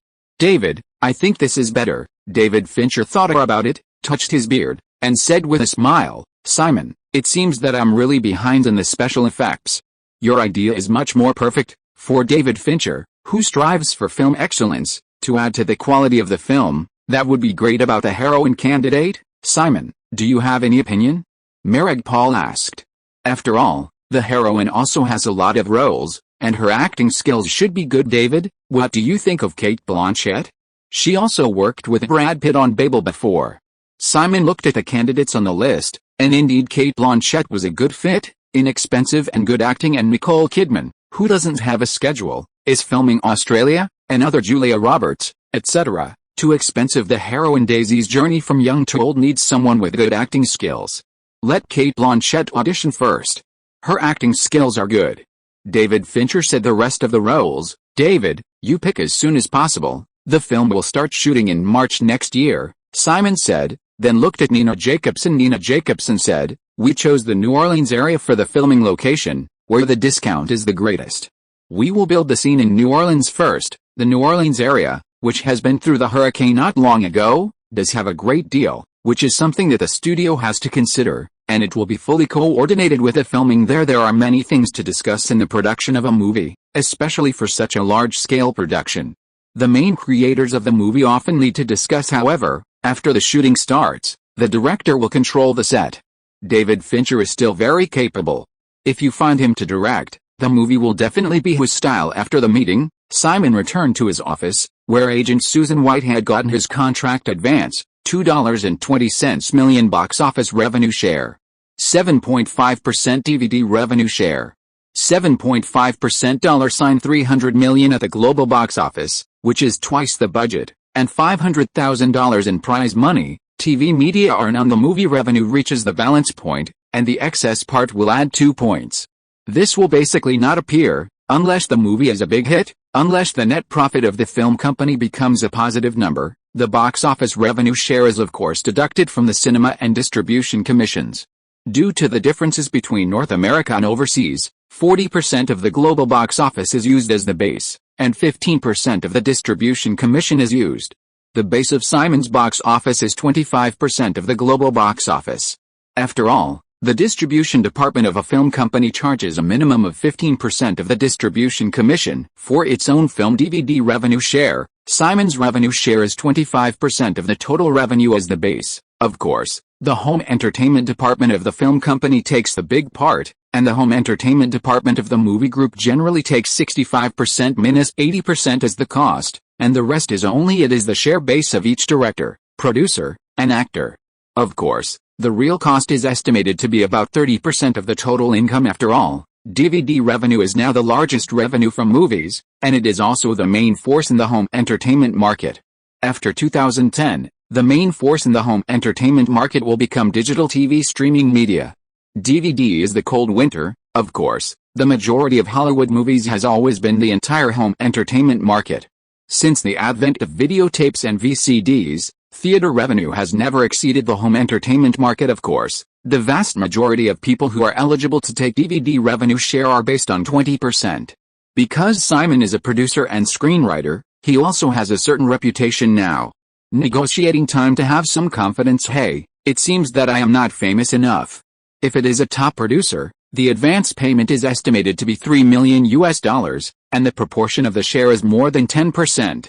Simon looked at the salary contract with more than 20 pages in his hand, said disappointedly, after all, for top filmmakers, the box office share is 40% of the box office, not deducting the distribution commission. The DVD share base can also be discussed at 35%, like Tom Cruise's DVD share in the Mission Impossible series. But based on 40%, and his revenue share in Mission Impossible 3 is 30%, Mission Impossible 1 and Mission Impossible 2 are not so high. But he has both. There are more than $10 million in advance. Mission Impossible 3 he has no advance payment, directly divided. Simon, that's not bad. Actors earn the highest income. Not many directors and producers earn more than 10 million yuan per movie. Most of them are the creators of sequels. Susan White felt quite satisfied. A contract is already a contract for a first-class producer. Simon nodded. In fact, it is possible to talk about the 10% ratio, as long as Simon gives up overseas markets, as long as the North American market is divided into revenue. Simon calculated. According to the film's global box office of $350 million in memory, Simon can get 350 million. 25%, 7.5% equals $6.56 million. The DVD revenue of The Curious Case of Benjamin Button in the next few years is almost $150 million, and Simon can receive 15,000. 25%, 7.5% equals $2.81 million. Simon could earn more than $12 million from the film over the next few years. Chapter 72 at an amp. Finally here. At night, Simon was watching TV at her home in Beverly Hills, while Emily Blunt watched the script for 26 Dresses, which Elaine McKenna spent 2 months writing. Simon, is this script for me? Or is the protagonist Anne Hathaway, and I play her sister, the supporting actress? Emily Blunt, who had read the script, came over and asked Simon, well, how can you have this idea? Because this supporting actress is also a bad-minded female character? Simon smiled and put his arms around Emily Blunt. Don't think too much. If Anne Hathaway is the protagonist and you play the supporting role, the imitation is too serious. Originally, this movie also has a lot of fashion elements, which is a bit different from the previous The Queen Wears Prada. There are similarities, the actors must not be the same, and it has long been decided that you will play the lead, Simon said, clapping on Emily Blunt. What about the supporting actress? Emily Blunt asked, looking up. A little actor, Jennifer Smith, and I belong to a brokerage company, and I used to know each other. Simon has already prepared Jennifer Smith to star in Gossip Girl, and now she can also give her a chance to show her face. After all, Blake Lively has had the experience of the protagonist in the movie. Just as he finished speaking, Simon's phone rang, and it was Brian Lord. Simon, Isaac Perlmutter has promised to sell Marvel shares, and he hopes to exchange his shares for the ownership of Toy Biz. Brian Lord reported the good news by phone. Toy Biz is worth at least $80 million. Forget it. Promise him. If Toy Biz is given to him, it can be regarded as a return to the original point. After Isaac Perlmutter's shares were obtained, Marvel Entertainment immediately began to privatize. Simon didn't care. At this point, what cares about Marvel is that it will be beneficial to you to privatize it earlier. Clear. After Simon hung up the phone, he smiled slightly and couldn't bear it. If Toy Biz is sold, Marvel's stock price will drop a lot, and the money shared by various shareholders from Toy Biz will definitely not make up for the loss caused by the drop in the stock price. If Isaac Perlmutter insists not to sell his 25% shares, Simon is really not easy to handle, and now he can exchange Toy Biz for what he needs without Toy Biz. Although the market value of Marvel Entertainment is much lower, its own capital has increased by $80 million, and its cash flow of $250 million is obviously better. What's the matter? Excited? Emily Blunt asked. I'm just happy. Simon kissed the girl on the face, his eyes burning brightly. The future of Xinghai Pictures is full of sunshine, and the door to success has been open. Iron Man, we can speed up the preparations now. Kevin Feige got his plan, and I believe there will be a feeling of meeting a confidant. 3 days later, it was still the office of Marvel Entertainment, upstairs from the Mercedes-Benz sales center in Beverly Hills. Isaac Perlmutter walked away with the Toy Biz deal he wanted, leaving, of course, his stake in Marvel Entertainment. Thank you CAA for doing a beautiful job this time. Simon Pike and Brian Lord hugged. Going private will not be a hindrance, and you will be the owner of Marvel Entertainment in the future. Brian Lord congratulated. Your credit cannot be ignored, and the process is quite complicated, but it's all good now. Everything is over. Simon is really happy after that. Xinghai Pictures and RCAA can continue to maintain various cooperative relations. You are a high-quality customer.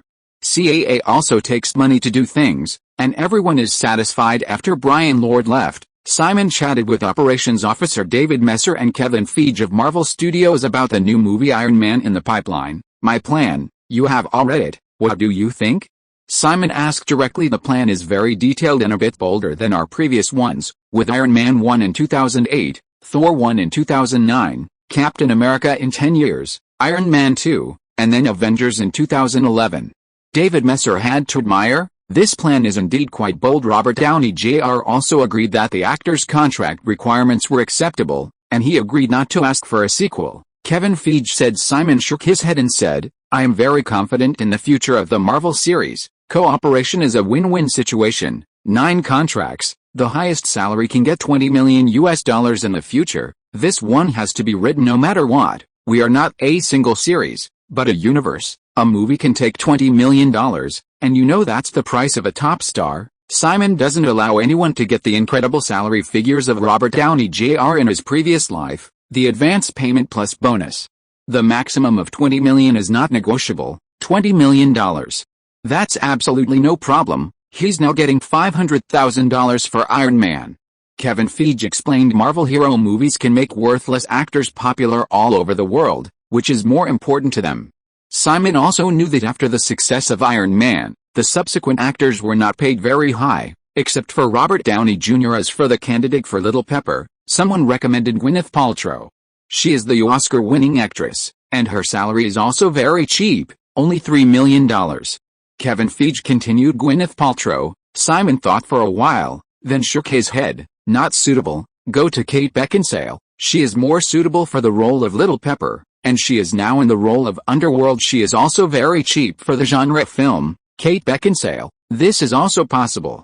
Of course, David Messer would not object to the meaning of the new boss, the actor of War Machine. "We are looking for Terrence Howard, the black actor in Crash, which is the highest paid in the movie, $4.5 million."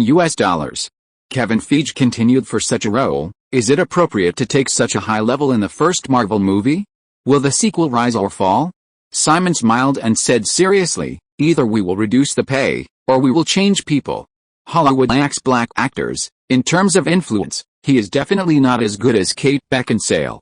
To be able to participate in such a large-scale production of over $100 million, you must have the awareness to start getting low pay. $4.5 million is indeed too high.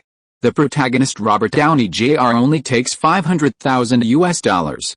Chance, this is an actor's chance to become famous." Kevin Feige nodded, seeing Simon Pike's confident look. "It seems that Iron Man can indeed be expected." What about the Marvel hero, The Incredible Hulk, released by Universal, which is co-produced by us, Marvel and Universal, and is also an important part of the Marvel universe?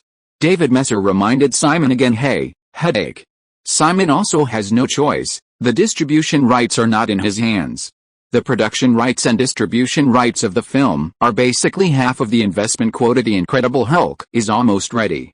Kevin Feige is also one of the film's producers. "Forget it, Kevin. You promised that Universal will not blindly adapt our Hulk, and we will see if we can recover the distribution rights in the future." What can Simon do? Universal has the distribution rights, just like MGM owns the 007 series in the same way, although the production rights are in the hands of Denkiao Pictures. Of course, MGM is in charge. Chapter 73: The Troubles of Happiness. Simon, Iron Man doesn't need to use your funds. Are we going to develop our own projects? Nina Jacobson feels surrounded by happiness. $250 million in liquidity. Great. Simon was stunned for a moment, then asked, "Has the budget for 26 dresses been made?" "Well, I discussed it with director Ann Fletcher. It's a small-budget romantic comedy with a budget of $26 million. Nina Jacobson is very capable. After all, directors and actors are not famous big." "You said that if this film was distributed by 20th Century Fox, would it count as one of the 3 film contracts we signed with them?" Simon was worried. Nina Jacobson also frowned. The distribution contracts for the 3 films were not very clearly written at the time. Those with a budget of more than $35 million were counted, or those with a budget below this, but films with different budgets were counted. Issuance commissions are different. "Forget it. It seems that we should honestly hand over to 20th Century Fox 3 medium production movies, so as not to make them unhappy and not good for us." Simon Pike currently only has one Spartan 300 movie. Warriors definitely fits the bill. "Simon, the genre of 26 Dresses is a romantic comedy, and it's also mainly female. I think we can talk to Fox." Nina Jacobson is so smart, she has guessed that Simon will definitely form a group in the past 2 years. "I have my own distribution network. The sooner I fulfill my contract with 20th Century Fox, the better." "Okay, let's talk about it. Simon is indeed going to set up a distribution network. The financial crisis in 2008 is an opportunity. At that time, Iron Man will be the first film released by Xinghai Pictures. By the way, the overseas box office share of The Queen Wears Prada should be given to us. Let's hurry up. Simon is still short of funds, and he wants to join the feast of the subprime mortgage crisis next year. It is good, I know. The Devil Wears Prada overseas box office is $200 million, and the producers are divided into about 50 million, and we have 25 million, Nina Jacobson said and smiled again, and then explained, Nicole also has $10 million. Simon nodded and said, this movie is indeed a big hit. It's close to 10 times the cost of the box office. We can make at least $30 million in profit from the home entertainment market of this movie next year, and the next year. Come on. The overseas box office revenue of The Devil Wears Prada can just be used as the production cost of 26 dresses Superman, Hancock, Twilight. Simon really doesn't want to give it to others to distribute. As long as you persist until the next year, you will have a lot of money to squander. Simon, the idea of Fake Marriage should be a low-budget romantic comedy. Why don't we develop it next year? Nina Jacobson suggested. Fake Marriage. Yes, this can be developed, and someone can be found to adapt the script to make it next year. The cost of this film is not high, so the heroine has to find a more famous actor. New York, in the Tribeca area of Lower Manhattan, is home to the new headquarters of Star Records. It forms a triangle with the famous Kennedy Street and Wall Street. Of course, the current Tribeca neighborhood is not the top residential area in New York in the future, and it is certainly not comparable to the Upper East Side and Long Island. Not even the land prices in nearby Greenwich Village. The Tribeca region was not small in the 9/11 incident, and the Tribeca Independent Film Festival, organized by Robert De Niro and others, was also intended to help regional economic development. The Tribeca Film Festival begins in late April every year, and 2002 was the first Simon came to New York because he heard a news brought by Sonia Roman that the legendary Digaga was actually signed by Star Records. I don't think you've been paying attention. Simon smiled while drinking coffee while sitting in the office of Star Records. I remember hearing you mentioned it. She just terminated the contract with the original record company. She came up with the record herself, but the company just asked her to write songs for other singers. Sonia Roman smiled and continued, Taylor Swift's self-titled album sold more than 65,000 copies a week, which is not easy for a new singer. Maybe Digaga is such a singer again. That's good. Simon was also satisfied. The publicity was still effective. By the way, what did she call her real name? Digaga must be the stage name. Simon is still very curious about this weird diva who will not take the usual path in the future. Stephanie Joanne Angelina Germanotta, Sonia Roman said by her full name, and that Katie Hudson is also called Katy Perry. Simon was stunned for a moment, and then he understood after thinking about it. Singers like to change to a stage name they like after signing with a record company. I remember I mentioned to you another British singer, Adele Atkins, who is very popular with her single Hometown Glory on YouTube. Simon is also a greedy person, yeah, so Valentino Gallo went to London in person just to sign her to the company. Sonia Roman was quick to respond, yes. Star Records now has offices in Los Angeles, New York, Nashville and other places. After these singers release albums, Star Records will be great. Simon leaned on the chair, thinking about putting Gia at that time. Justin Bieber did that kid to come here. As for whether he will become popular without the hype, Simon doesn't care. Of course, it is good if it is popular. If it is not popular, other companies cannot be popular. After all, Scott Brown, the manager who discovered him, is not a fuel-efficient lamp.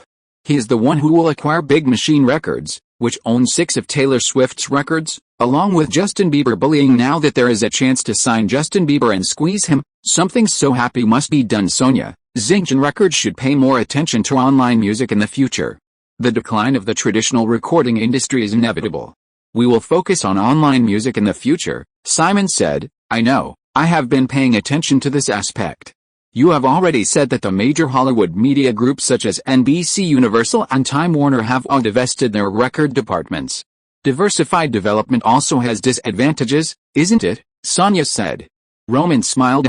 There are good and bad. The advantage is that they can complement each other, share resources, and maximize benefits. The disadvantage is that it increases operating costs or causes internal disputes. Simon thinks it is better to diversify.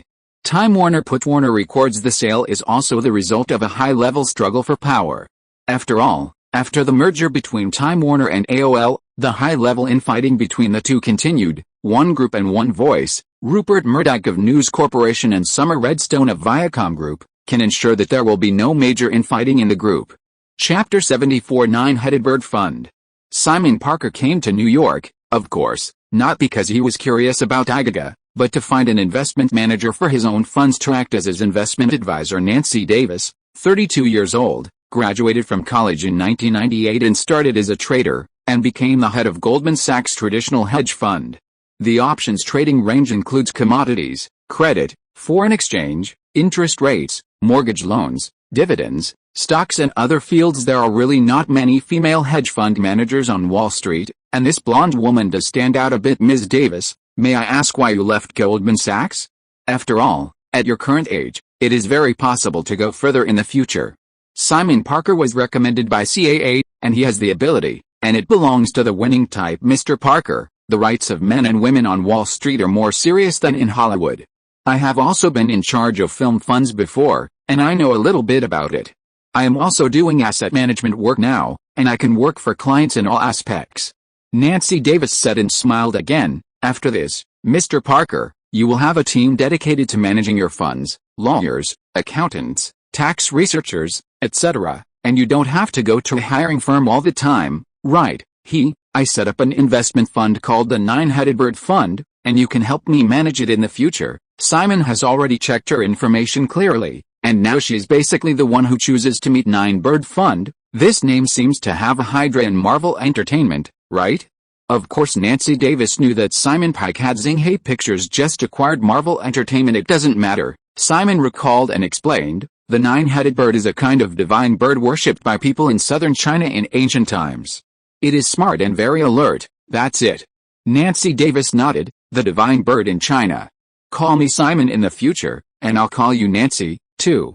I'll put the $200 million into the Nine-Headed Bird Fund and give it to you to take care of it. Simon leaned back in his chair. I'm very interested in the tech industry right now, so I'm going into tech VC as well. Nancy Davis nodded. The first shot was $200 million. This young tycoon had too much courage, and the industry he entered was not real estate such as real estate, but directly venture capital in the technology industry. Simon, YouTube's investment is absolutely amazing. Nancy Davis was fiery at the thought of Google's nearly $2 billion cash acquisition of YouTube last month. Simon smiled. Google, Microsoft, Amazon and Apple are the giants, but that Facebook is not bad. However, Simon is ready to block the way of Facebook. Will the photo wall application Instagram and mobile communication application P, which it acquired at a high price, be acquired? There's a document on the table about Twitter, a new social networking company in San Francisco this year, and the Nine-Headed Bird Fund can make angel investments, Simon said, looking out the window, too kind, shining down on them like an angel. Nancy Davis looked at the document, which was not much, a startup that had just been established. Whether it is a seed round or an angel round, it is higher risk, but if it develops well in the future, it will be a high reward. I'll deal with it as soon as possible, said Nancy Davis. Familiar with this venture, by the way? Apple is producing a new type of smartphone. I have great confidence in their company. I believe their stock price will rise sharply next year. Although Apple's stock price is also rising now, how can there be a mobile phone coming out next year?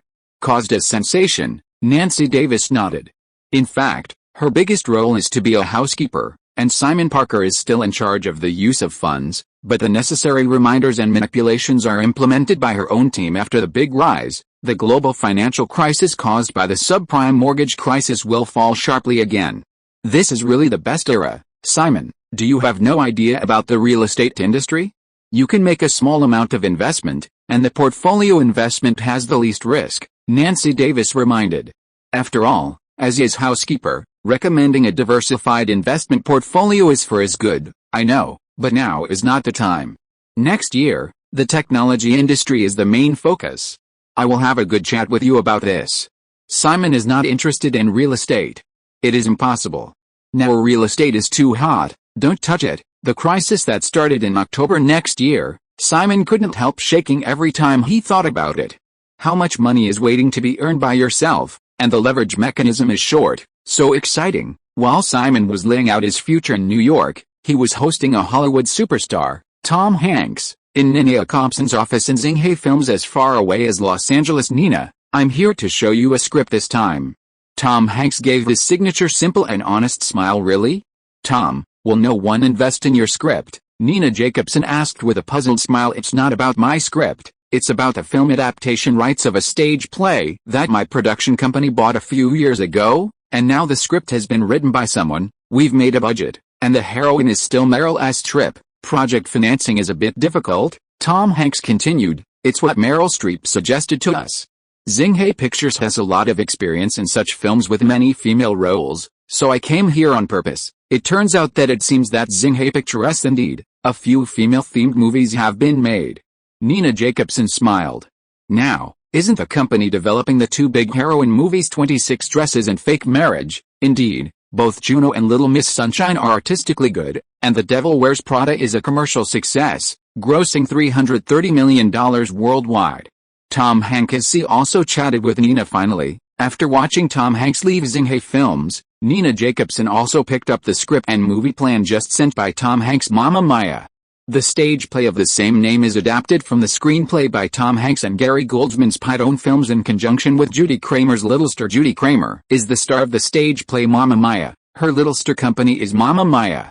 The producer of the stage play, the film adaptation rights were sold to the Python production company, and they also want to put this stage play on the big screen. Chapter 75 Green Dislikes. The winter in New York is very cold.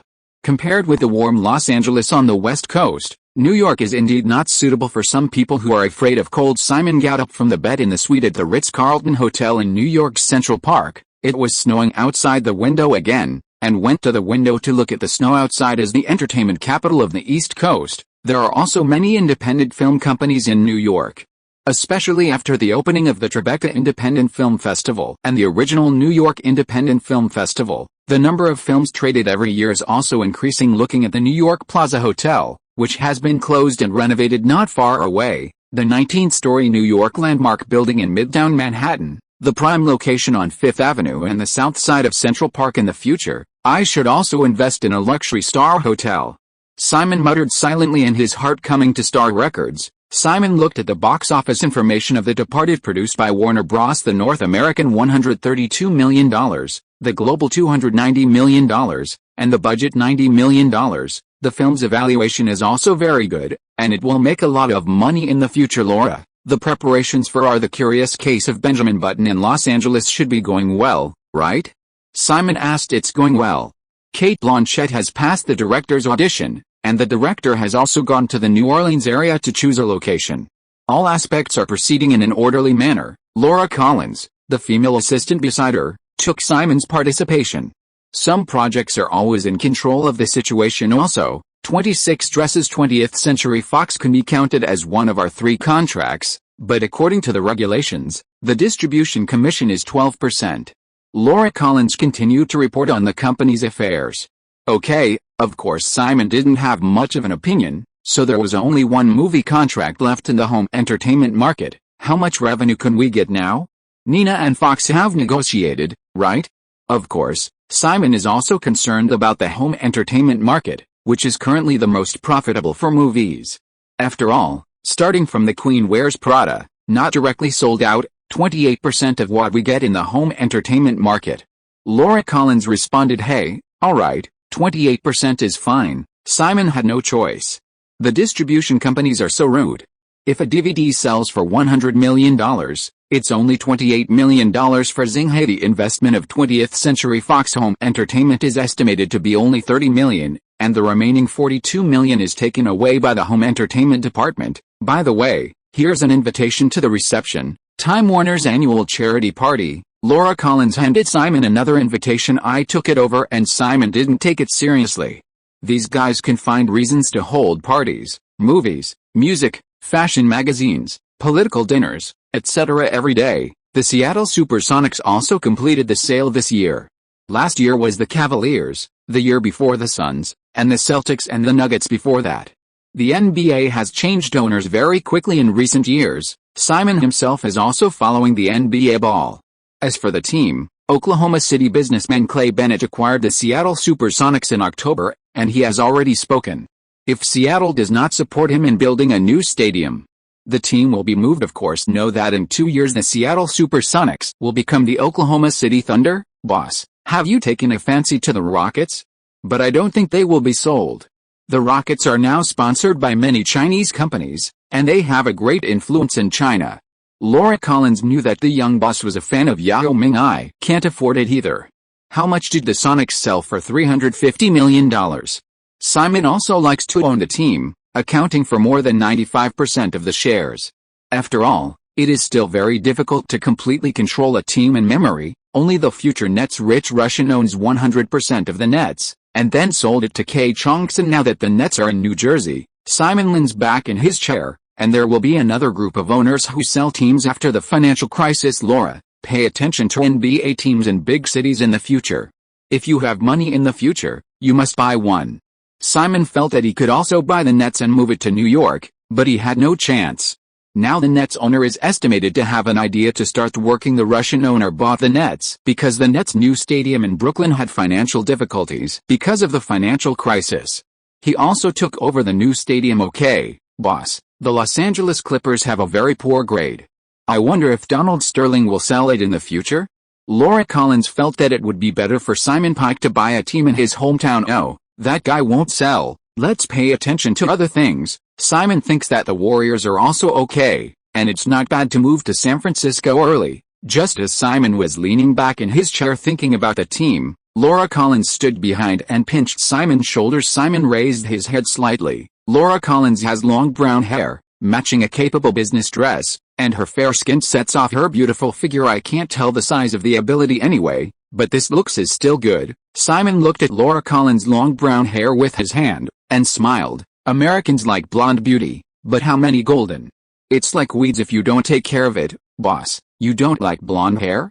Laura Collins asked. Fortunately, I prefer their blonde hair in the movie.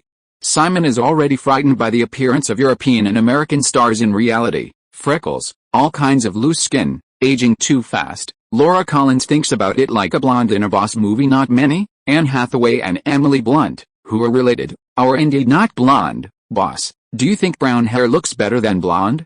Laura Collins asked in a low voice. Well, Simon said, hugging Laura Collins into his arms, holding the girl's face with both hands, looking at and smiling. People are beautiful, gold, red or black, any color. Afterwards, the two hugged and kissed on the office chair. While groping on the girl, Simon thought of something and then said, I don't like bald hair, and I also don't like a color of hair. Laura Collins asked while unbuttoning Simon's belt. What hair color is that? Green hair. I don't like green hair yet. Simon responded with a smile, pressing Laura Collins' head down. There is no such thing as a green hat in the Yankees, but Simon is different. He definitely cannot accept this kind of green hair. It doesn't matter in the movie. End of this chapter. Thank you so much for reading until the end. Don't forget to give it a like. Looking for more exclusive content and immediate access? Subscribe to our Patreon. Remember, every like, subscription or donation encourages us to continue. Thank you all. See you in the next video.